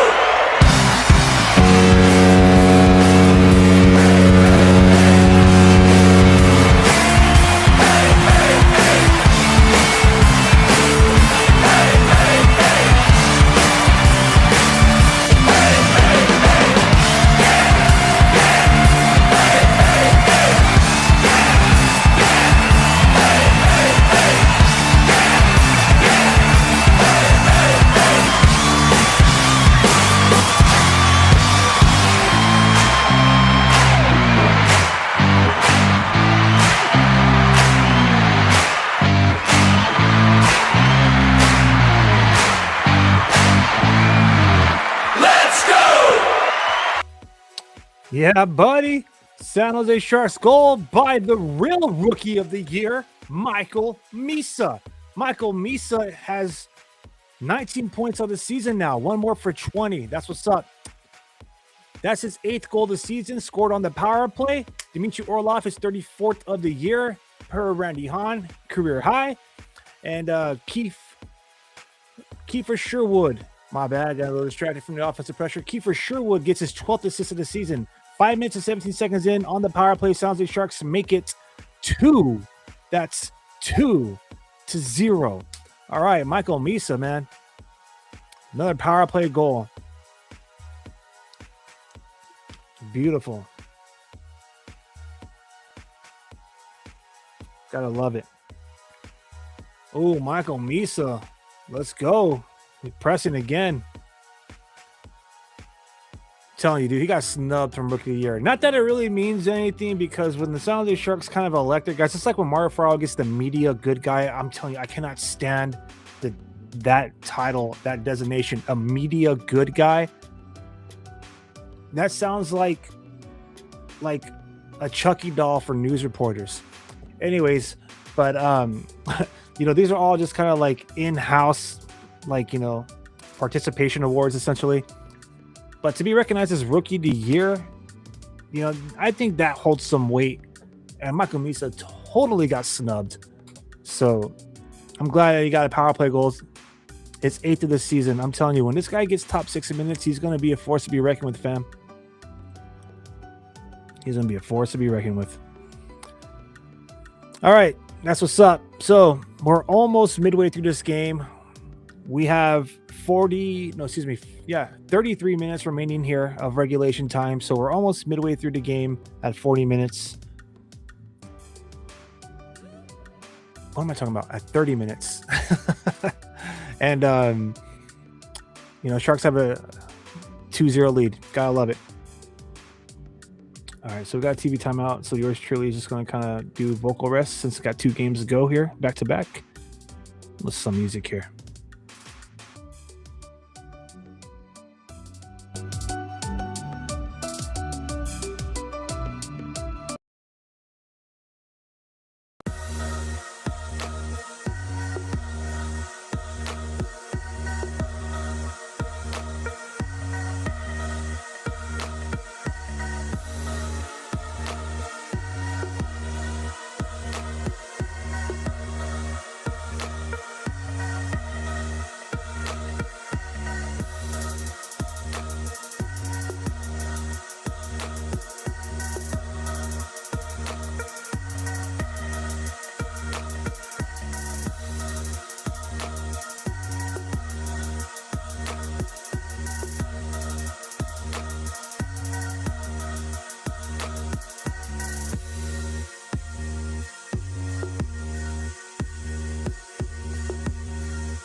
All right, game on. Let's go.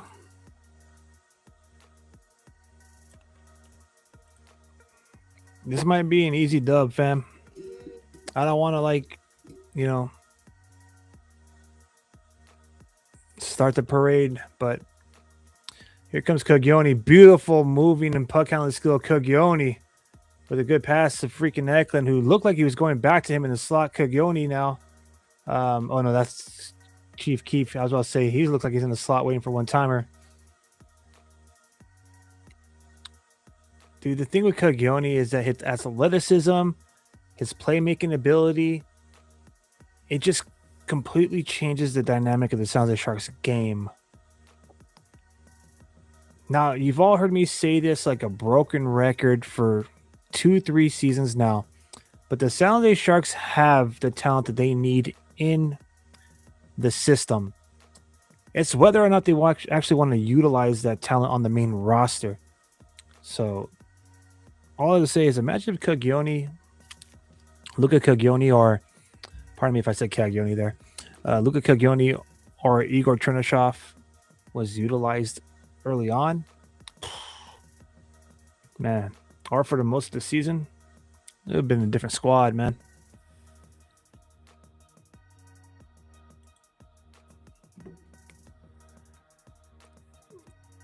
All right. Ryan Donato, former Shark, is making his way toward the freaking penalty box. So that means that we have another San Jose Sharks penalty coming up. Our power play, pardon me.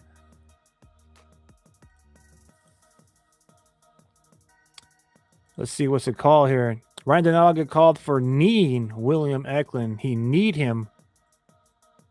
You don't see that one every day. All right, let's see if Michael Misa could do it again.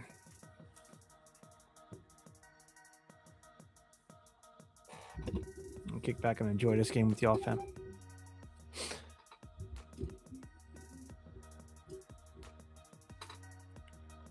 Chernyshov, Eklund, Michael Misa, Dmitry Orlov. Don't see who the other one is.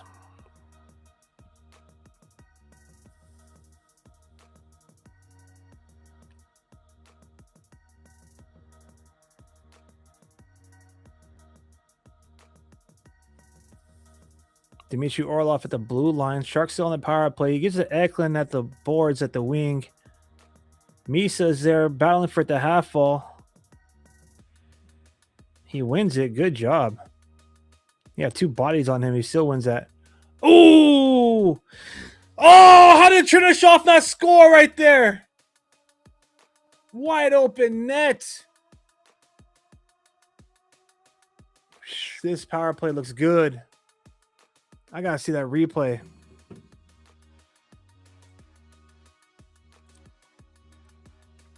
The game's in Chicago.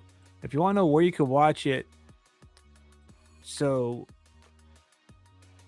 I imagine if you don't have the ESPN Plus app, you could watch it on CHSN if you're in the Chicago market, or if you're in the Bay Area market, NBC Sports California. Off the post, dude. Igor Chernyshov could have made it 3-0 right there. That is insane. Chernyshov has had some great chances in this game. 51 seconds remain on the man advantage for San Jose, by the way.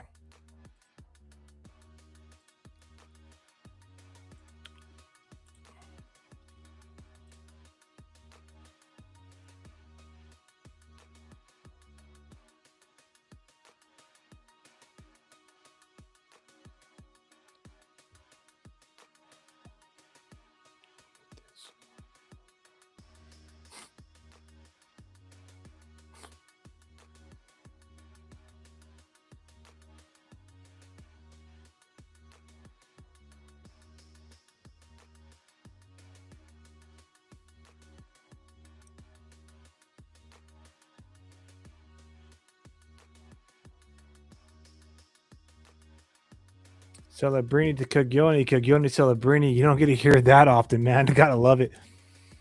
To Smith, Smith to Coglione, Coglione to Smith. Smith and Coglione are by the point, by the way. He gives to Celebrini, who's pressing alongside the net. Penalty is over for the Sharks, by the way. Offensive pressure remains. Uh-oh, here comes Tony Donato right out of the penalty box. Oh, good move. Nice poke. Oh, you got to be kidding me. All right, so good save by Askarov, by the way. But Donato does draw a penalty.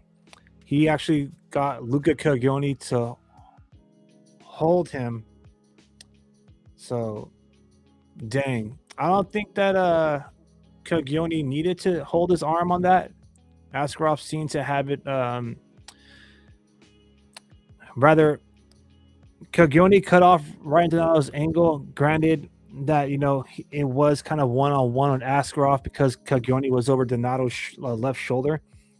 But he did not have the angle to actually make the play, which is why when he was kind of like protecting the puck and driving it toward the net, he had no other choice but to try to poke it because there was no shot. There was no way he's going to bring that to his forehand.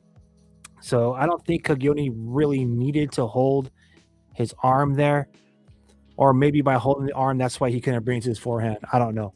But nonetheless, the Sharks will be on a penalty kill.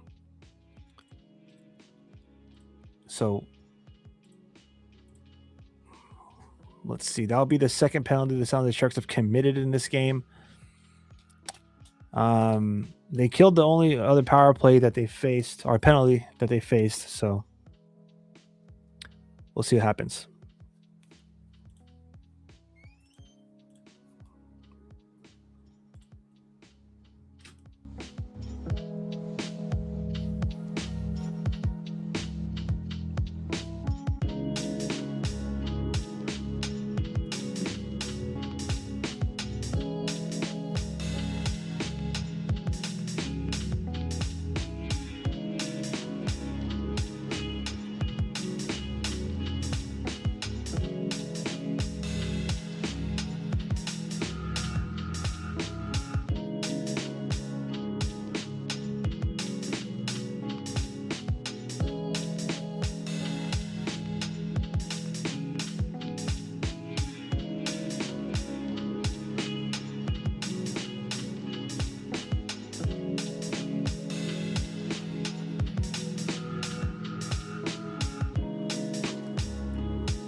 All right, we'll see. Yeah, the Sharks do look good tonight, man. Sharks look pretty solid tonight. They need to look pretty good right now because it is a penalty kill, by the way. But midway through this game, San Jose is kind of coasting their way. One more goal, and I think we'll have this, but you never know. Especially with rookie of the year in between the sorry guys, I can't help it. I can't help it, man. You never know with Askarov and net, man. Anyways,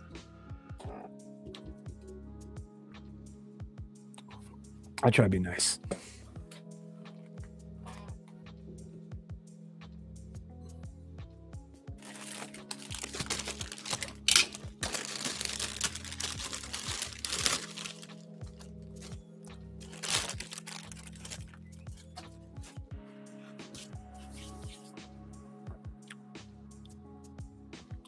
Still on the PK, the Sharks are, but you know what? The shots just aren't connecting on the power play for Chicago. They just keep blasting it wide. Let's see. I'm surprised Bedard ain't shooting it. He's had some lanes.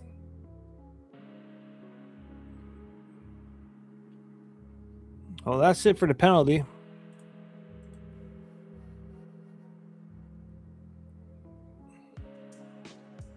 Good penalty kill.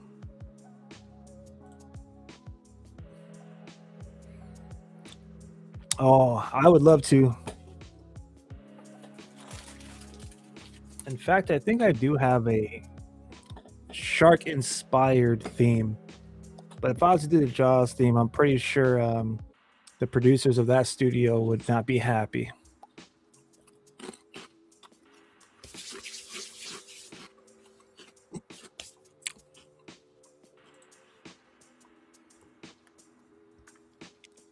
Hmm. Interesting enough, the Sharks are starting to get outshot. Not that it matters because they have the lead, but that's the trend we want to have to keep an eye on. Because so far in this period, San Jose has 3 shots on goal and the Blackhawks have 8. It's almost a reverse of the first period when San Jose had 7 and Chicago had 3. So that's something we're going to have to see. I mean, obviously they're on the power play there most recently, and still kind of like carrying some of that momentum over. But here comes San Jose now. Alexander Wenberg. Oh my gosh, absolutely thrown to the ice, and Sherwood took exception to that and just absolutely threw his body into him, right into the freaking plexiglass. Love it. Clean hit, by the way.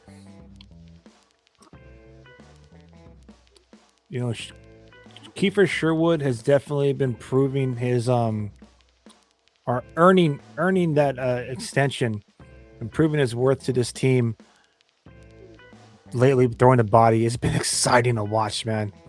When he first came in San Jose, you could tell because he was injured for a while. He was still kind of getting his legs under him, and that was really blatantly obvious when he kept falling to the brink on the ice. But damn, dude, in the last couple of games, this fool been throwing the body what's the word I'm looking for? What's the word I'm looking for to perfectly sum this up? Something with my tongue, I just can't spit it out. I'll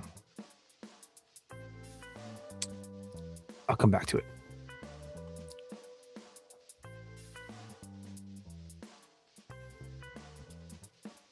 Trying to think of the word when you give things, you're giving something out a lot. Just no sé hablar inglés muy bien. Man, what is it? It's gonna be bothering me this whole live stream now. Watch.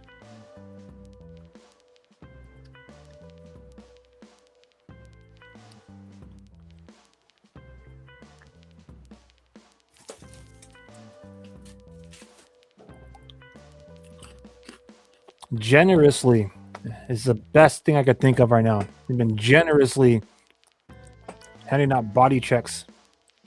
Chief Keef. All right, moving on.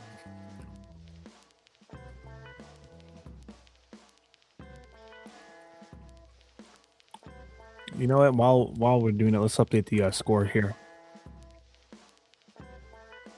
Show a little respect to Michael Misa.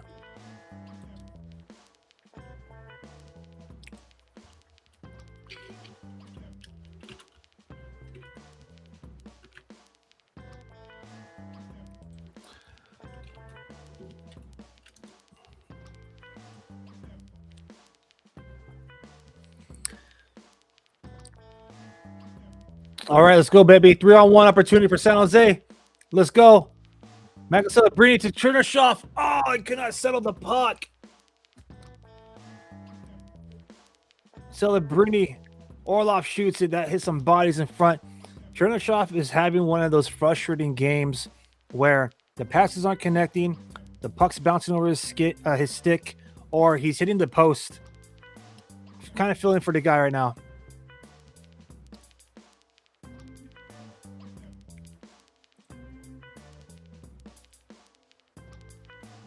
And he took a penalty, not to mention. So it's going to be one of those frustrating games for Igor Chernyshov here. Hopefully he could get on the scoreboard and turn it around in the next 22 minutes.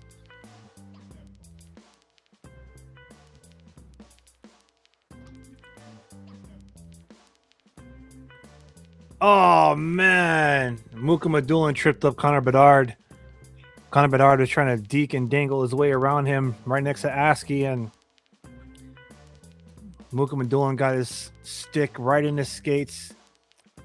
He was trying to sweep it away the puck, rather trying to sweep the puck away from him, but just got right into the blades of the skates of Connor Bedard. He went straight down on the belly, and that's going to get called all the time. So San Jose Sharks will have to kill off another penalty when we come back from this TV timeout. We're not going anywhere here. I'm not going anywhere, but TV timeout, just so y'all know.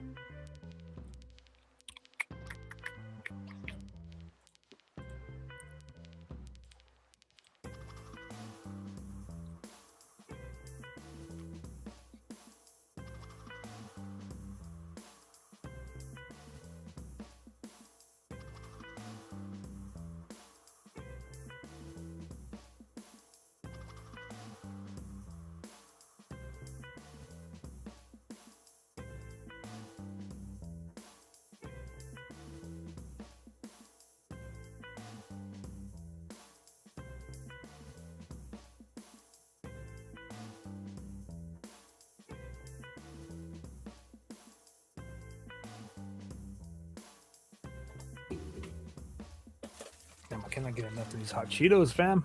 My bad.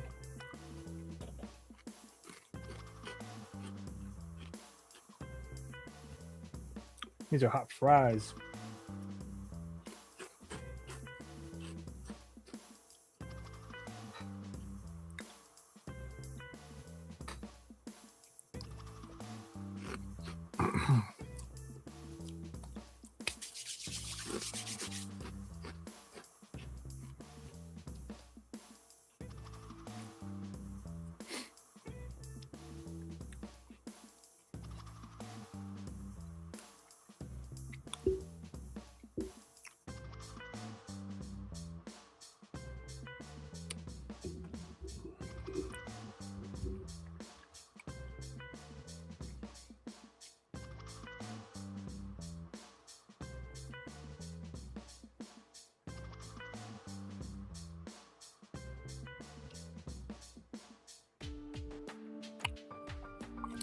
All right, game on.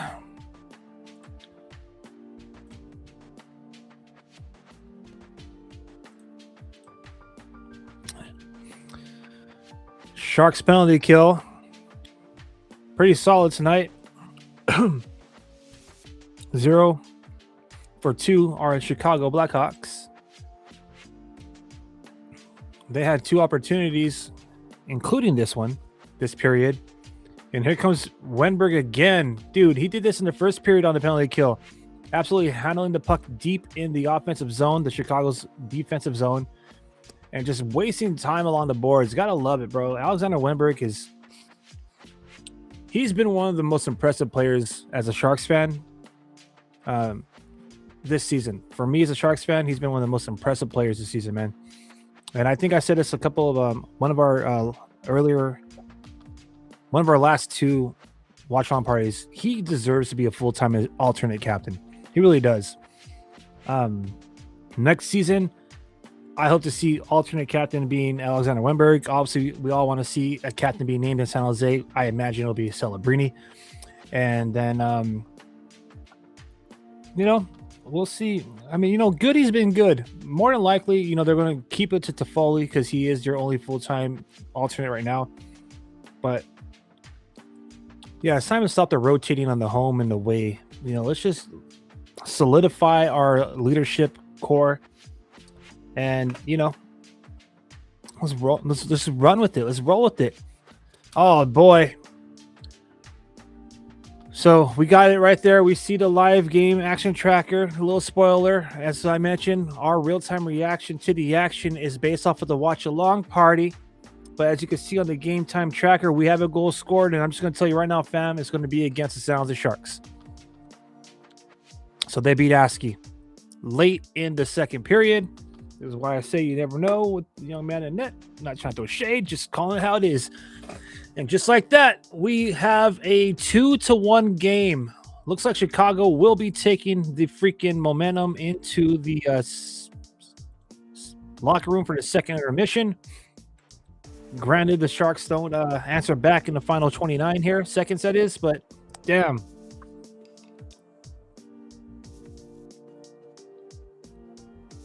There is not a screen on Yaroslav Askarov, bro. He just got beat cleanly off of an angle there. That's ridiculous. It is what it is. Sometimes they squeak through. I get it. But damn.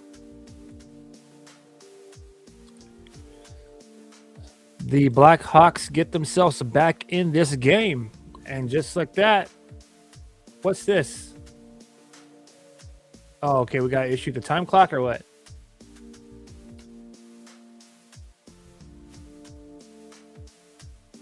Yeah, no, so just drop the puck, bro. Let's go.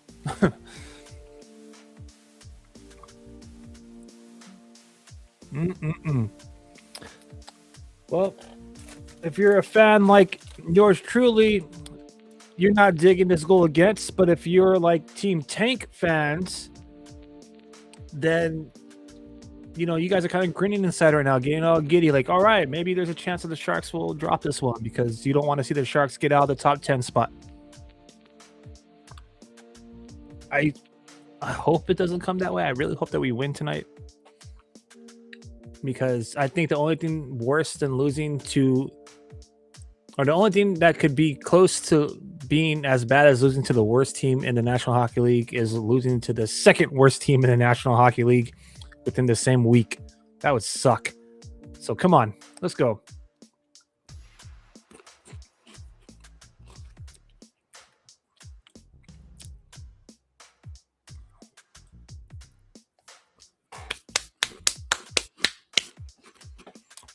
All right, fam. So don't know what's going on with the game clock, but nonetheless, this period is essentially over. So I'm gonna turn up the music right now, and then just kind of chill for a little bit. And when I come back, when we come back here, we will talk about that second period. We'll go over Michael Misa's goal, and we'll go over the goal that was just surrendered with like 30 seconds remaining in this period. So let's turn up the music. Let's go.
My bad.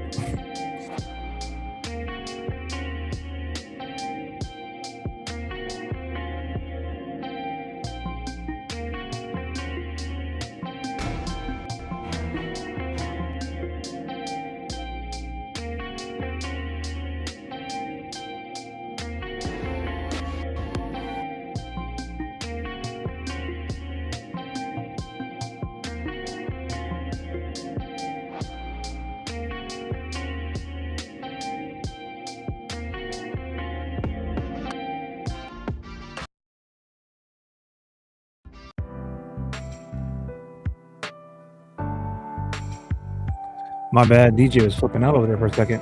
All right, fam. Go ahead and enjoy this. I'll step aside. Get something to lunch on. And then when we come back, we'll talk about that second period, all right?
All right, so pardon me. While the Hawaiian barbecue gets warmed up, let's jump into this intermission. Oh my gosh, 1 second.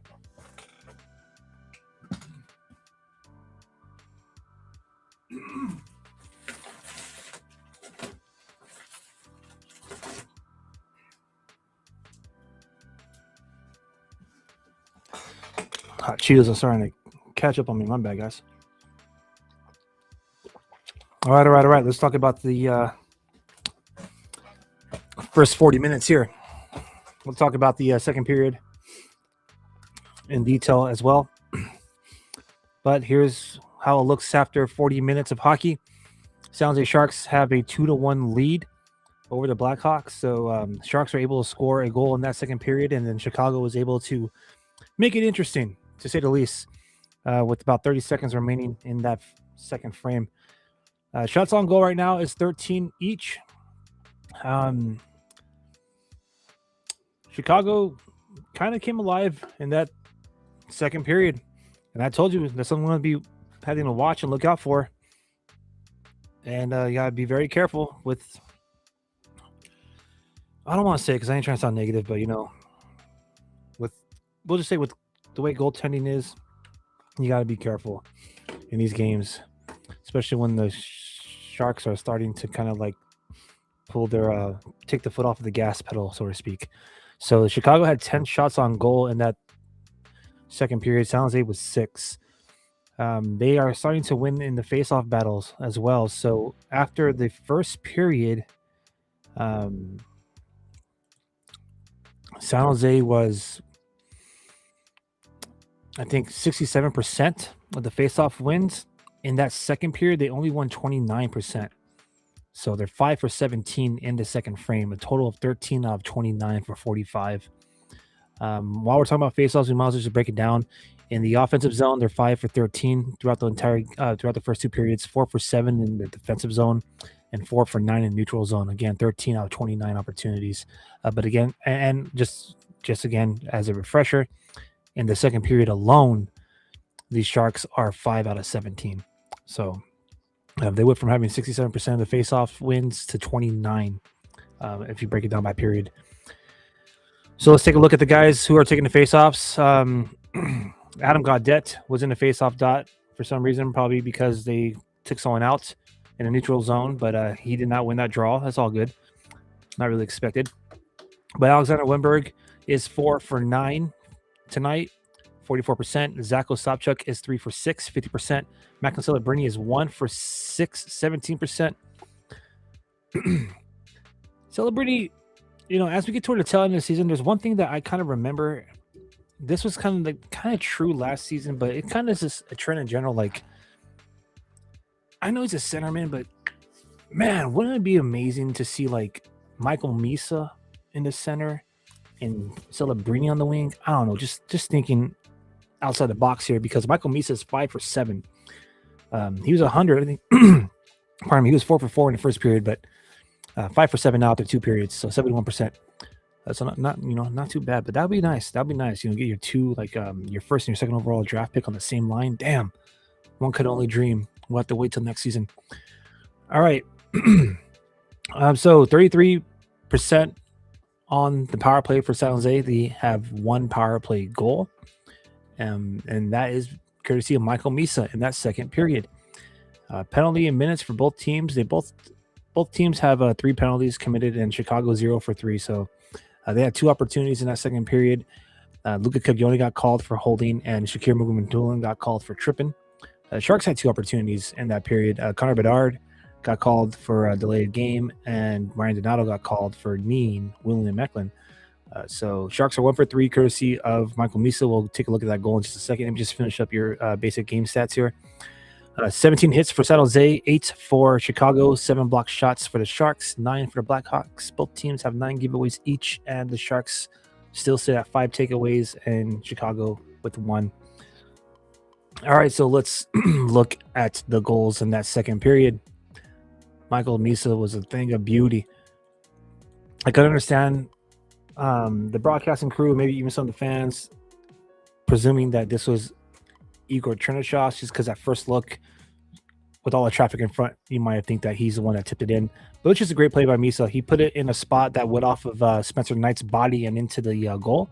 So let's look at that real quick.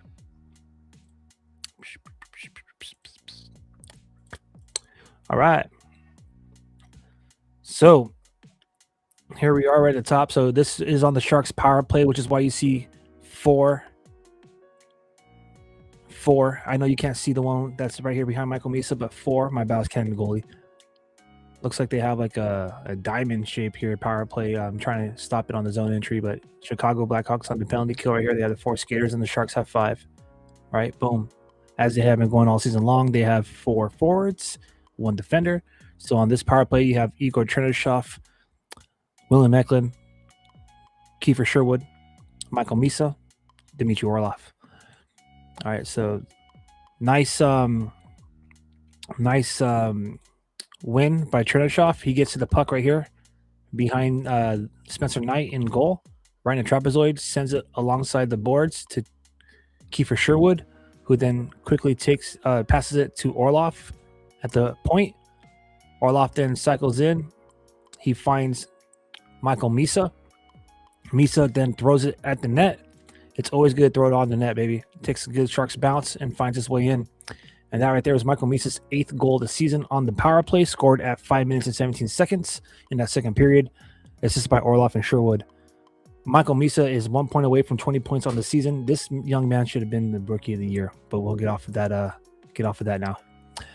For the Chicago Blackhawks, Sam Reinzel, gets his 4th of the season. This was actually pretty much like this, almost, if you will, almost the same case for that Michael Misa goal. What you have here is the Sharks. This is like 30 seconds remaining in the period. The Sharks right here, you can see you have Sam Dickinson and Dmitry Orlov committing to Ryan Donato, which is not bad because that guy's pretty solid, and he's been a force to reckon with on the forechecking tonight. To be 100 with you, so he loses the puck. He was the puck carrier. He loses it, and Sam Reinzel is there to recover, and he just throws it. He just throws it right at the net, right at an angle, and I want to get the numbers on that exactly, the angle he throws it at, because there's no way that was like a legitimate chance. Like exactly, it had a 2.4% chance of being a goal. All right. So that was 24.5 feet away. You can see where the shot came off, like right there at the top of the face-off circle, in between the face-off circle, the edge of it, and the goal line. And it was at a 78.2, we'll just say 78-degree angle. So slim chance of being a goal, but sometimes it just pays off to throw pucks toward the net. And that one just absolutely takes Askarov by surprise and beats him. And that made it 2-1 with 30 seconds remaining in the second period. All right. So that's how it is where it stands. I lost. Where you at, baby?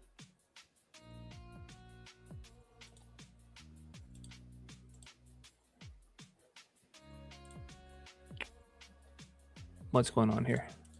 My bad. Technical difficulties. Hide. There we go. All right. Where's my chat at?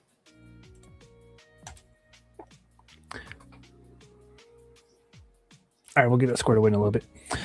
Anyways, so that's where we are after 2 periods. 2-1, Sharks lead.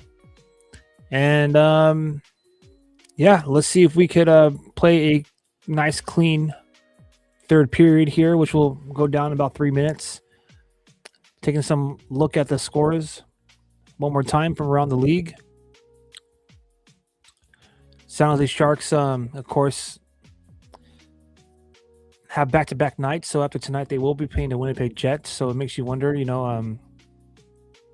like honestly, like it makes you just. I know teams don't tank, but it makes you wonder how much they want to win this game, considering that right now they're like sitting just a little bit out. Like if they win, they'll be sitting outside of the top 10. and then we play tomorrow night. So we'll see how that goes down. But scores from around the league, my bad.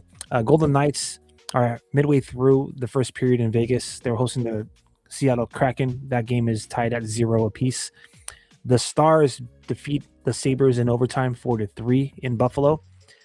The New York Rangers defeat the Tampa Bay Lightning in Tampa 4-2.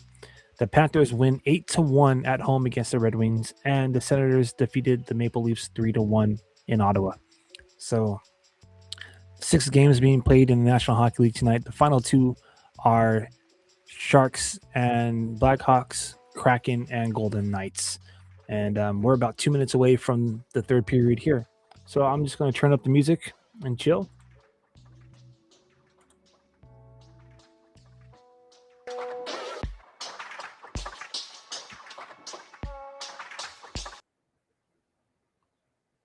Then we'll get ready for that third period right now.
So Will Smith and Macklin Celebrini were on the same line tonight. I will double check to see if there's been any adjustments, because we all know Ryan Warsawski, baby.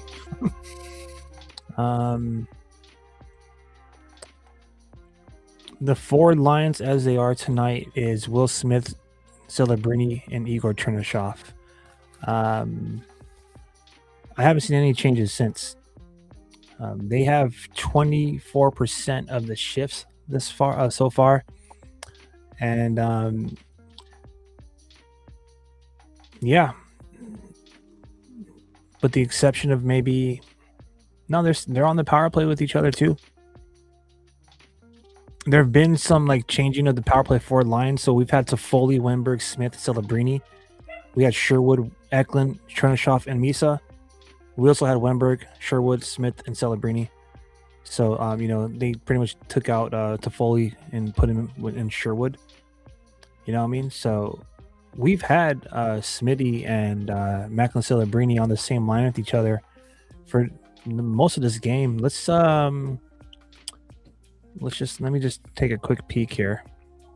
See if anything's changed. Nah, it's still the same, fam. If anything, the only thing that's really changed is it looks like Igor Chernyshov has been I don't want to say demoted, but the last 3 even strength shifts for that top forward line with Smith and Celebrini, they've had Toffoli on the wing with them. So yeah. I'll update you to see if anything changes, but for the most part, Smith and Celebrini have been kept with each other.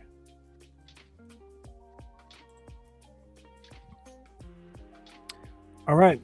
I think I'll finally get to that plate I said I was going to make earlier on Hawaiian barbecue. So I want to turn up the music really quick, fam, and try to enjoy this before the third period starts.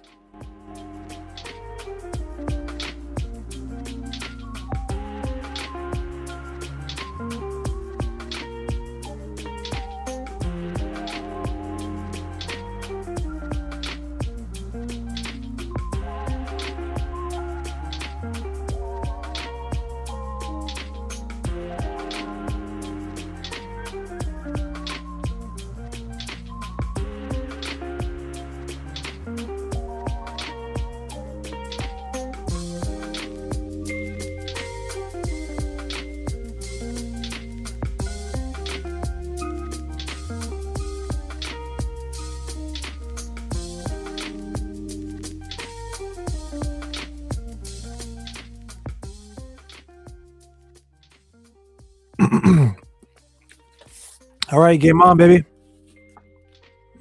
This is it. Unless there's overtime, this is going to be the final frame here. We literally have 4 more periods of Sharks hockey. You know, assuming there's no OT. Thanks, baby. Assuming there's no OT in either of these games, 4 more periods of Sharks hockey. That's it. It's been a pleasure connecting with you all these past couple of weeks on our live watch along parties. Of course, subscribe to the channel, like these videos, but subscribe to the channel so you can stay up to date with us and, you know, just chill and with us throughout the summer, throughout the off season. Our content hub, as I said many times before on these live watch along parties, is on Instagram at Shark City Hockey. So please consider following us there. Got some awesome stuff there. I like to do like a lot of concept art. This is the 7th season that Shark City Hockey has been covering San Jose Sharks and just, you know, providing content for the fans, because that's after all what we are. We're fans, right? So as we say, powered by the fans, forged by the Bay. So for the most part, you know, a lot of our content blends the lines between San Jose Sharks fandom, hockey subculture, and, you know, some other or not other other like some other like events that go on. Okay, so okay, pardon me, pop culture. So pop culture, Sharks fandom, and yeah, you know, so you'll find some concept art that's blends, you know, all those worlds together and stuff. Well, anyways, but thank you for y'all joining me tonight. Don't forget, we'll be back here again tomorrow night for the final game of the season. Sharks are taking on the Winnipeg Jets. So right now they have a 2-1 lead over the Chicago Blackhawks, and I hope to see you know, these guys get the dub.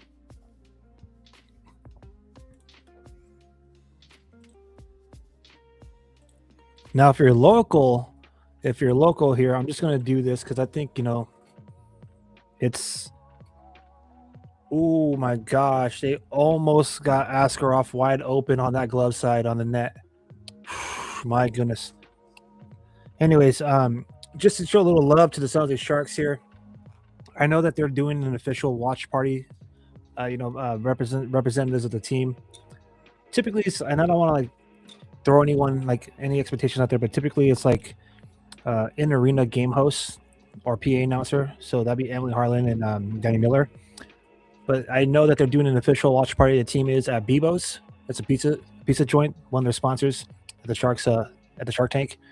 But it won't be at the Shark Tank. It's going to be at Bebo's, which I believe is somewhere downtown San Jose, 4th Street, if I'm not mistaken. But anyways, so, you know, if you want to be on San Jose Sharks fans, again, tomorrow's game is 5 o'clock. I know it's a little early being on a weekday here in the West Coast, but nonetheless, if you start early and get off early, or if you have the day off, or you guys, you know, if you're in the San Jose State area, for some of you students out there, check out, you know, the Sharks Watch Along Party at Bebo's.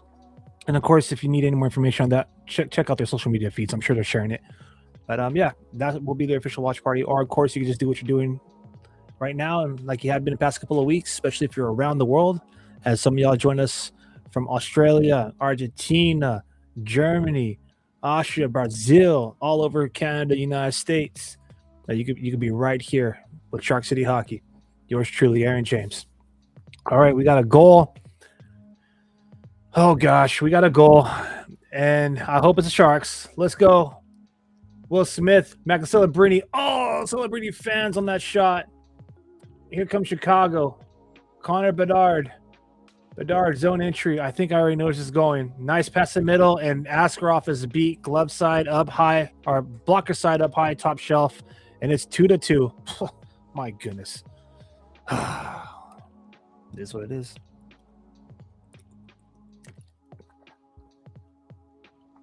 Yeah. Could see that coming. Askarov almost got beat cleanly out of position on the glove side, right side of net earlier, like 3 minutes into this period. And now, about 4 minutes into this period, it gets, you know, his stick got it, but the stick is like bare minimum. Like, I don't even think it's an intentional save. He was sliding across, and he gets beat blocker side up top shelf over the right shoulder cleanly. And that's the stuff I've been talking about with this guy. Like, and again, I'm trying my best, fam, but you gotta anticipate that. Yeah, I know you got defenders there, and yeah, perhaps Sam Dickinson's stick should have not allowed that puck to get across the crease like that or across the slot. But nonetheless, like, you gotta anticipate that. If you see the way Askarov is kind of sliding from post to post, it's extremely casual, extremely like low urgency. You know what I mean? Like, so tie game.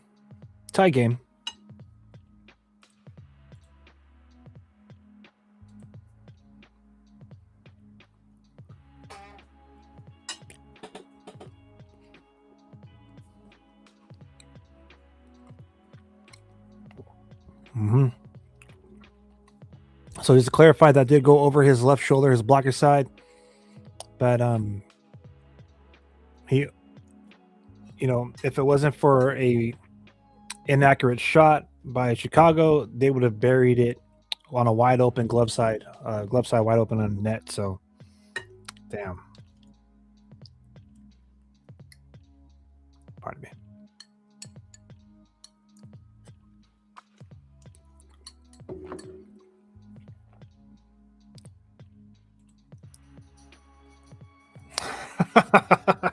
A lot of people were saying that Dickinson could have benefited from the AHL, and I'm not gonna lie, I think he would have. They definitely tried to push him this season, which I'm all for. I mean, he was a first round draft pick a couple seasons ago, same draft class as Celebrini. But yeah, he probably could have. He would definitely, rather than probably, he would have definitely benefited from adjusting to the pace of pro level hockey in the American Hockey League for sure. But considering that he played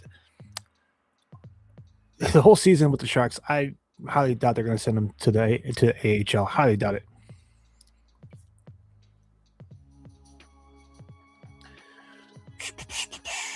I don't think so. So someone's asking me. First of all, I'm the last person you want to ask for like betting advice. You might want to people who are in the chat, and we get a lot of people that have money on the line that come to these watch along parties. Maybe they'd be better off answering that question for y'all. But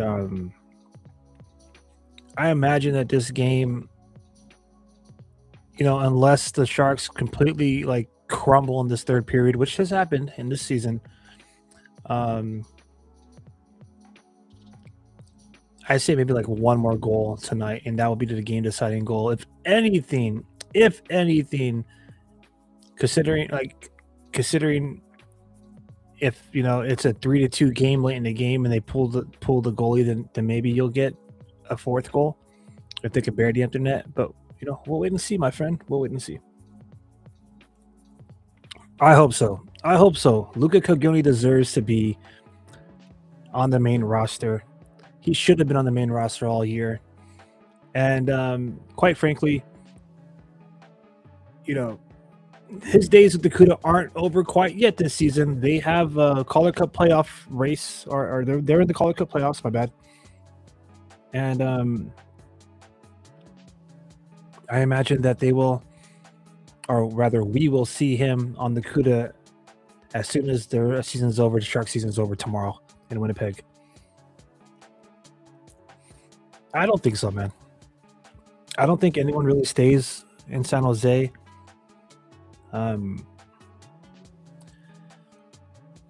Most of these guys return home. A lot of them are from overseas. The rest of them are from various parts throughout the continent. So highly unlikely that some of these guys stay. I mean, maybe some of the vets who are out here, but I doubt it. Oh gosh. Hey, look, there's another goal for y'all who are wondering. And I'm going to go ahead and say, yep, based off the side it is, it's going to be, yep, based off the pressure, based off the side, it's the freaking Blackhawks. Gosh, bro.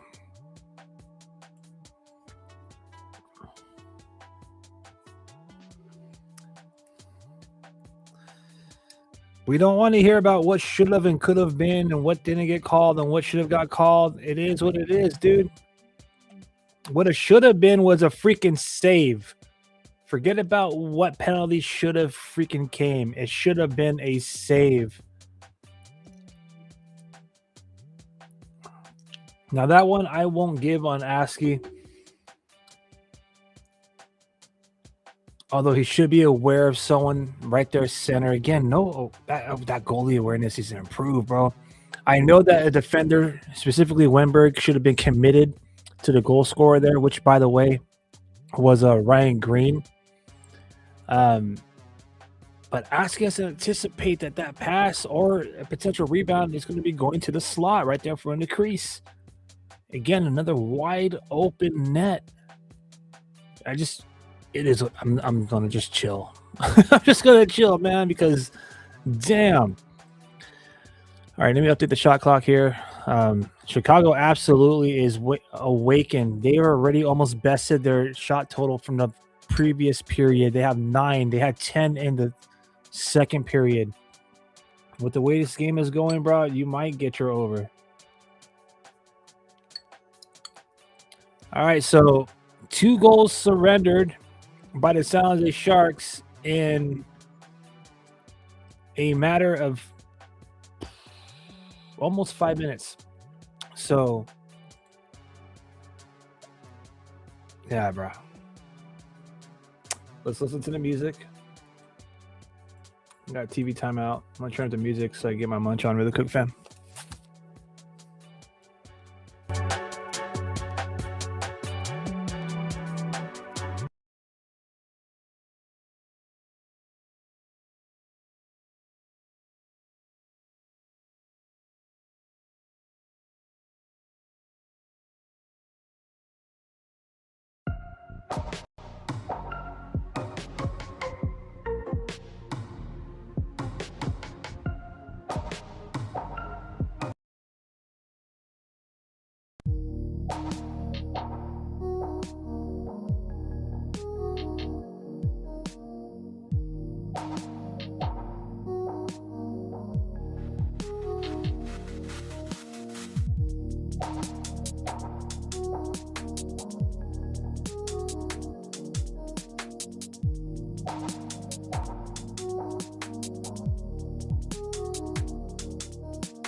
All right, game on.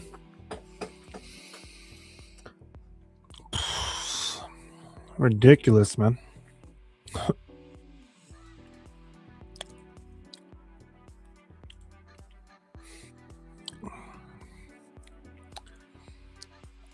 Man, the momentum is the ice is tilting Chicago's side right now. For real. You know, Sharks. Yeah, for real.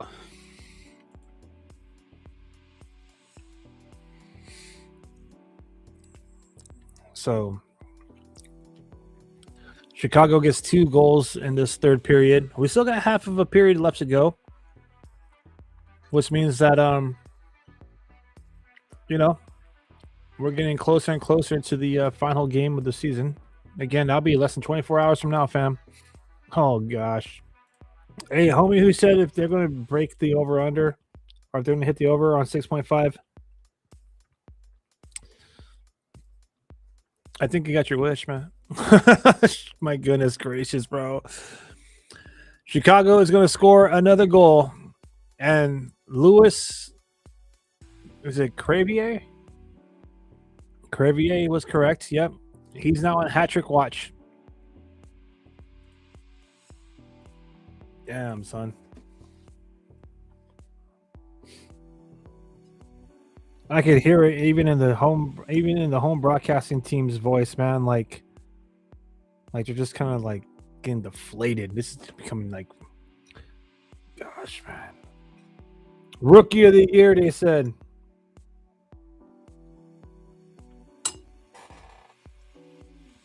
Ridiculous, bro. Ridiculous.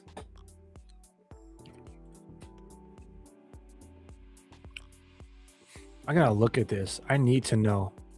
That's 3 goals in this third period surrendered by Askarov.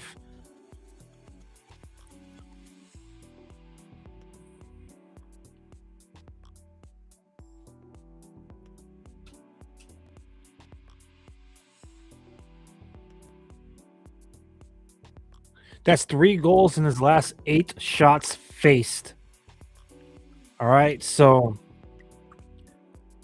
he's faced 10 shots in this period so far, but it's allowed 3 on the last 8. That's crazy, bro.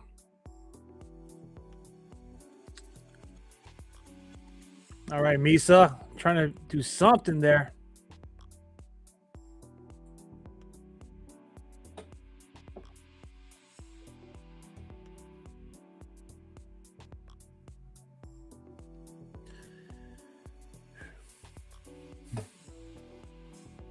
Love you, baby.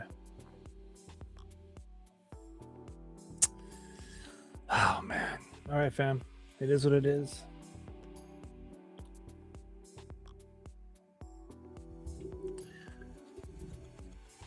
It's like the Sharks are trying to give another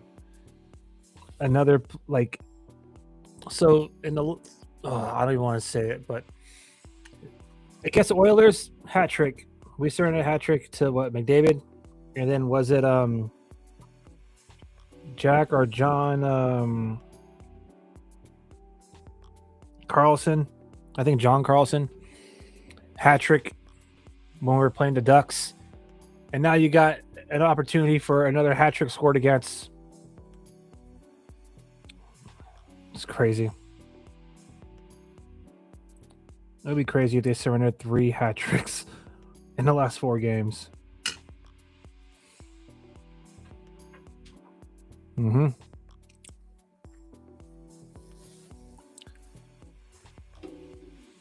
I mean, again, if you're on Team Tank and you want the San Jose Sharks to remain within the top 10 draft and then have an opportunity maybe to move up a little bit more with the draft lottery, then you're loving this right now. But if you're like yours truly, San Jose Sharks fan, who is very well aware that we are watching the final 68 minutes of the season, this is not how you want to remember this squad at all. And I'm tired, really quick. I'm tired. I'm really tired. I cannot wait for the season to be over, specifically because I'm so sick and tired, and I've grown exasperated of all the apologists out there. How did I say this? Like the enablers. Like, oh, you should be happy because the Sharks have more wins than they did in the last 2 years. Bro, we started off the top of the program talking about how if this team was maybe managed a little bit better and the lines were a little bit better and the goaltending, et cetera, that it could have been a better team. Now, anyone could have said that, you know? Like, oh, if everyone was just better, we could have been. But fans out there, Sharks fans, y'all know what I'm talking about. If the lines weren't always fudged with, if people weren't randomly given more minutes than others, if people weren't randomly benched during other games, if, you know, the number one goaltender was actually recognized as being the number one goaltender, and if we utilize the talent that we have in the system, like tonight, like with Coglione, like the last 2 games, this team would have been significantly better, the results. So, as I mentioned at the top of the program, people are quick to point out the deficiencies and everything that's wrong in San Jose, especially defensively. But this team, they have the players in the system, and they have the ability with the proper line management to actually have been a little bit more competitive this season. So the good news is next year, and hopefully that's good for us, the season expands to 84 games. That's a trip for me, because as long as I've been a hockey fan, and I know some of y'all who may have been hockey fans longer than me, maybe remember a time when it was less than 82. But as long as I've been a hockey fan for 27 years now, it's always been 82 games a season. So next year it's 84 games a season. And who knows, maybe those 2 games might be just what we need to help us get over and into the playoffs. But I'm going to stand firm on my belief of this team is not like the stats, the representation, or even the analytics, if you want to use that, is not a true like mirror of what this team really is. You know what I'm saying? So Sharks are on a power play right now, so maybe they have an opportunity to get one back. Celebrini centers it to Winberg, and Winberg's shot doesn't really get on net, but Sharks looking like, a little bit aggressive out there on his power play, so that's what's up.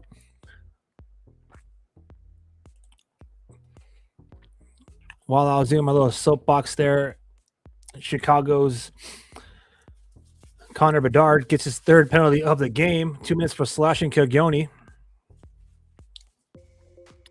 I thought after 3 penalties is a game misconduct. Is that still a thing? But that means like you don't play anymore. I don't think they're going to do that to Bedard. But back to the point is, Bedard gets slashing called almost at the 12-minute mark here. So the Sharks are being a little bit aggressive. And at this point, we're just watching to see if Macklin Celebrini could get to that record. He has 6.5 minutes to do so in this game, or less, depending if you're watching along the live broadcast feed or if you're watching the live game tracker, which is a true representation of the ice, the live game tracker, what's going on the ice. But I don't know. Orlov now from the point to keep it true. Nice shot by Trent shot, but I don't think that hit the net. And that's going to do it for the penalty for San Jose, or power play rather.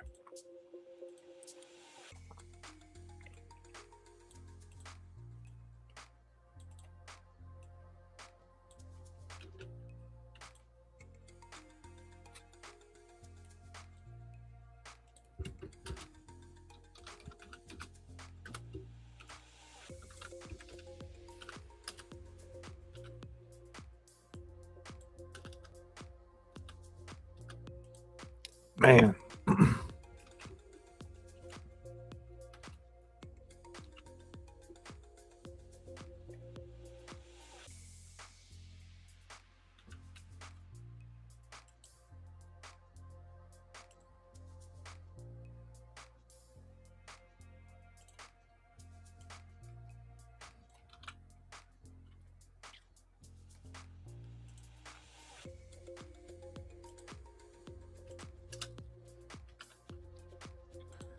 All right, brother. Congratulations. You got your you got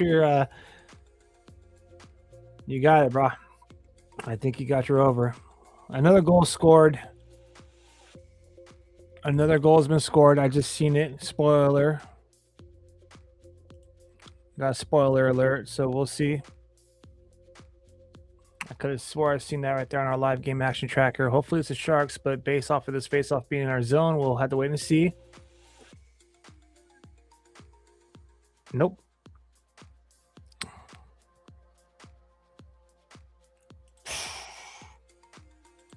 That's ridiculous, bro.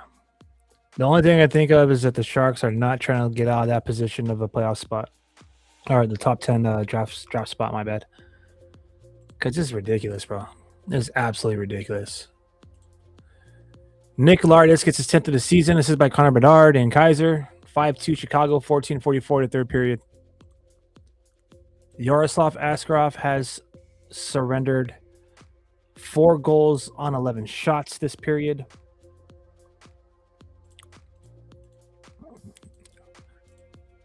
Man. At this point, I think the Sharks just want to get to the next game and end the season.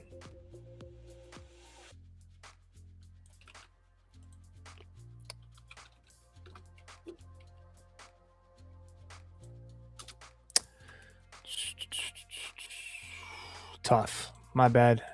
My bad if I'm sound a little sour, enthusiastic here, but dude, this is not how this should have went down. This entire season to be 100 with you, but it is what it is. I'm just gonna kind of chill for the next 4 minutes here. Ridiculous, bro.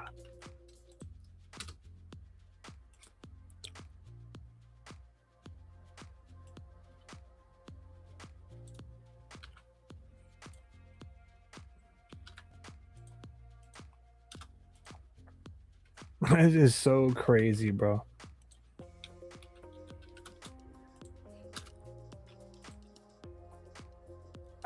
This is crazy, bro. Sharks have only registered 3 shots on goal in this period. For real, at least get a point for Mac. They're shutting them down, bro. To be real with you, like, I don't want to be a little like gray cloud here, but I wouldn't be surprised if this is, if you know, we'll see what happens. I mean, I don't want to put my foot in my mouth here or whatever, but I wouldn't be surprised if it doesn't happen. Like, he might just be second most points scored in a single season. You know, he's been a little streaky. You know, he's had those games where he's either on fire or he gets a little cold, but it would help if he gets one. It'll help if he gets one. I'm a firm believer that, like, let's just say he ties it, right? I'm a firm believer that if he ties it, then you kind of own it. Like, if you're the most recent person to do it, so if he gets at 114, then that should be your record. Obviously, you share it, but you should kind of be given the one because you did it most recently. You know what I'm saying? But yeah. And something that I'm hearing, like, being mimicked throughout all social media and other content creators now, is that he deserves to be the MVP despite the Sharks not making the playoffs. I don't know how many times I've said that throughout the entire year, because of everyone's narrative. Oh, if the Sharks go to the playoffs, then he gets MVP. But as I've said many times before, my exact words being, what if we're a point out? What if, you know, like, etc. I don't have to repeat it because, you know, the receipts are on these live streams. I'm starting to hear people start to have that same approach to this, but unfortunately, last time I checked, he has like a 4% chance of winning the MVP. But who knows? Maybe people will, you know, wake up and realize that the guy's coming close to something that hasn't been done in San Jose since Jumbo Joe Thornton. You know what I mean? I know Eric Carlson got 101. Well, this kid broke 110. He has 112 right now. Thornton has 114. Right? So, oh well, it's all Gucci.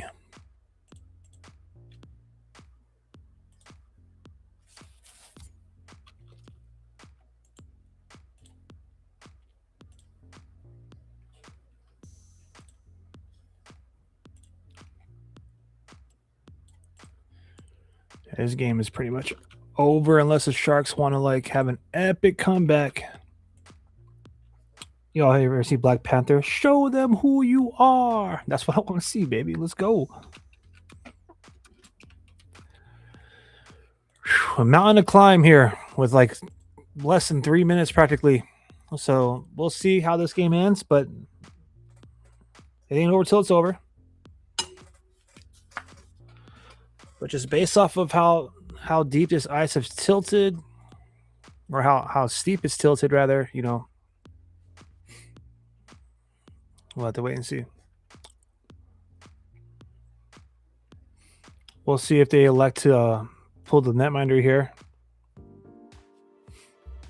I mean, down by 3, I don't see that being the case, but this is the last 2 games of the season. If you're going to be wild and pull the netminder, like, you know, for situational hockey, for some learning lessons, right, then this would be the time. This would be the time.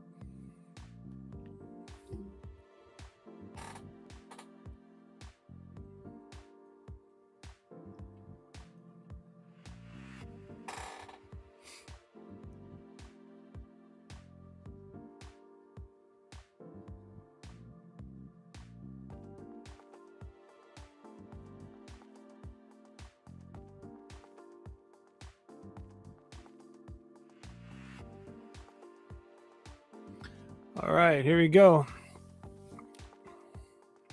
Oh, I gotta probably update the shot clock. My bad.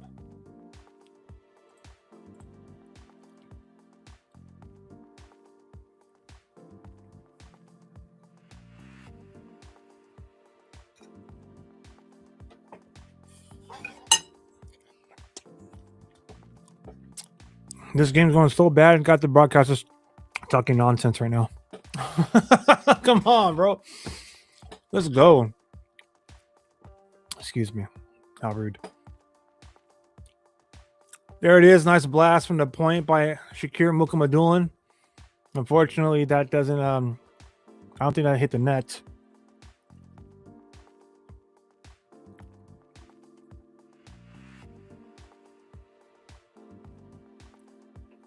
There we go. I want to see Michael Misa get another one. It would be nice to see Michael Misa get his 20th point. That's how far we've come from Sharks hockey, by the way. I remember a time, like in the early 2000s, when we used to get like 20 point scorers in a season, and we used to have like a bunch of them. It was like, wow, this is some great hockey. Now, like, we have like 5+ guys with over 40. And the game has definitely changed, that's for sure. Offense has been opened up a little bit, so. Final minute, fam. Or less if you're watching the live game track action tracker here. Let's see if the Sharks can finish this one off strong with the goal. They do pull. Did they pull the goalie, or is this a line change? I think it's just a line change.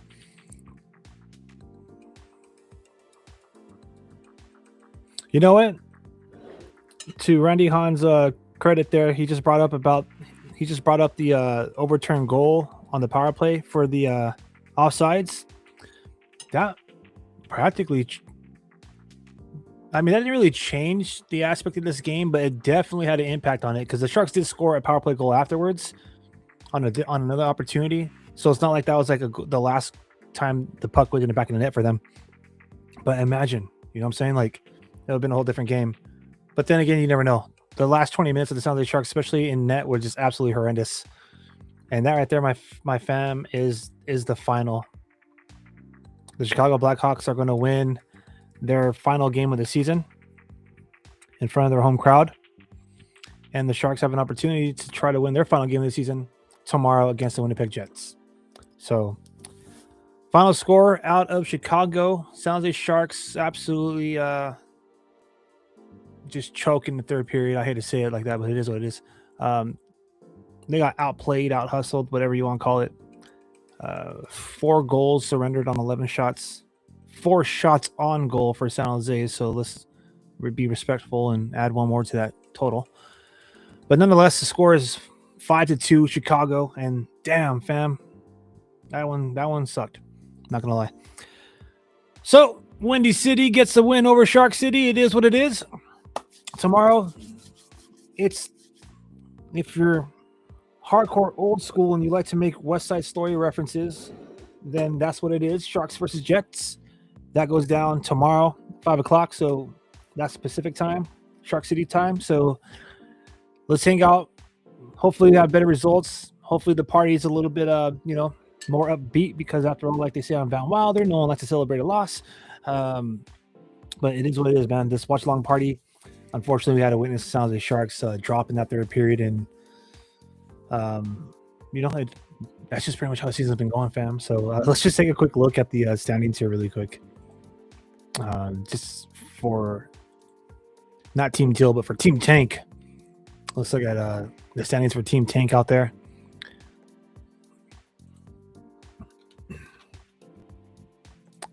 Sharks maintain. They actually go up from this loss, so stick taps y'all. Sharks move up to 9th. 9th now. I'm telling you, man. Now, Florida has the 8th. If I'm not mistaken, they have the top 10 protected. So, if I'm not mistaken, they have the 8th essentially locked down because their season's over. And the Sharks still have a chance to get like a point in the standings, if you will. But yeah, 38, 35, and 8 San Jose Sharks. 84 points in the standings. Right now, they're currently at 9th. If the lottery happens and they don't move up or down, they'll be the 9th pick overall. And if if they get a win, they could risk dropping to the worst is 10th at this point, because St. Louis has one game remaining and they both have 84 points. So for the fans who wanted to make sure the Sharks are going to drop out of that position, it looks like we're going to get a top 10 pick. I was too. In the first period, I was extremely confident that we're going to cruise to that dub.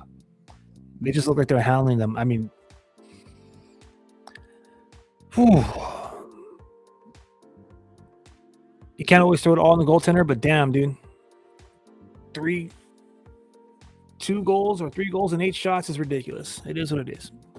And it just kept pouring on. So,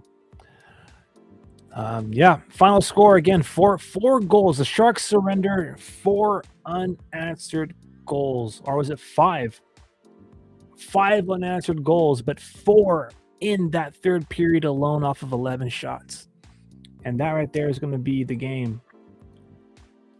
What are the chances of the San Jose Sharks will win tomorrow's game? Well, that's an excellent question. According to moneypuck.com, it's a 33.7% chance. So, they're not really giving us so much love going into these games. And for good reason, I mean. But it's another game where, you got 2 teams that are not going to the playoffs, facing off against each other to close off their season. And, we'll see if the Sharks could end on a dub. So, all right, fam. That's it. I'm going to finish the rest of my grub here. I'll see you all tomorrow for our final watch-along party for San Jose Sharks hockey of the season. Probably going to, more than likely, going to be covering the Calder Cup playoffs. So we'll be doing watch-along parties specifically for the San Jose Barracuda. So if you're a fan of American Hockey League action, come through and we'll cheer on the only team that's been bringing postseason action to San Jose in the last 2 seasons, and that's your CUDA. Whether you're watching this live or you're catching this afterwards, drop in the comment section whether or not you're interested in getting together for some watch-along parties during the Stanley Cup playoffs. If so, I'll consider having a neutral watch-along party in which we'll just kind of kick back, chill, and react to some postseason hockey here on the channel. But until tomorrow night, I'm Aaron James signing off for Shark City Hockey. That was our watch-along party with real-time reaction to the action. Sounds like Sharks lost to the Chicago Blackhawks by a final score of 5-2. Thank you all for being an awesome, fantastic, amazing audience. And please like and subscribe and all that jazz. Of course, follow us on Instagram at Shark City Hockey. That's our content hub. And if you haven't subscribed to that channel, please consider having a primary assist in our goal of growing this YouTube channel. So until next time, you all have a great rest of your night. And hopefully the San Jose Sharks will end their season with the dub tomorrow. We'll have to wait and see. All right, fam. I'll catch you tomorrow.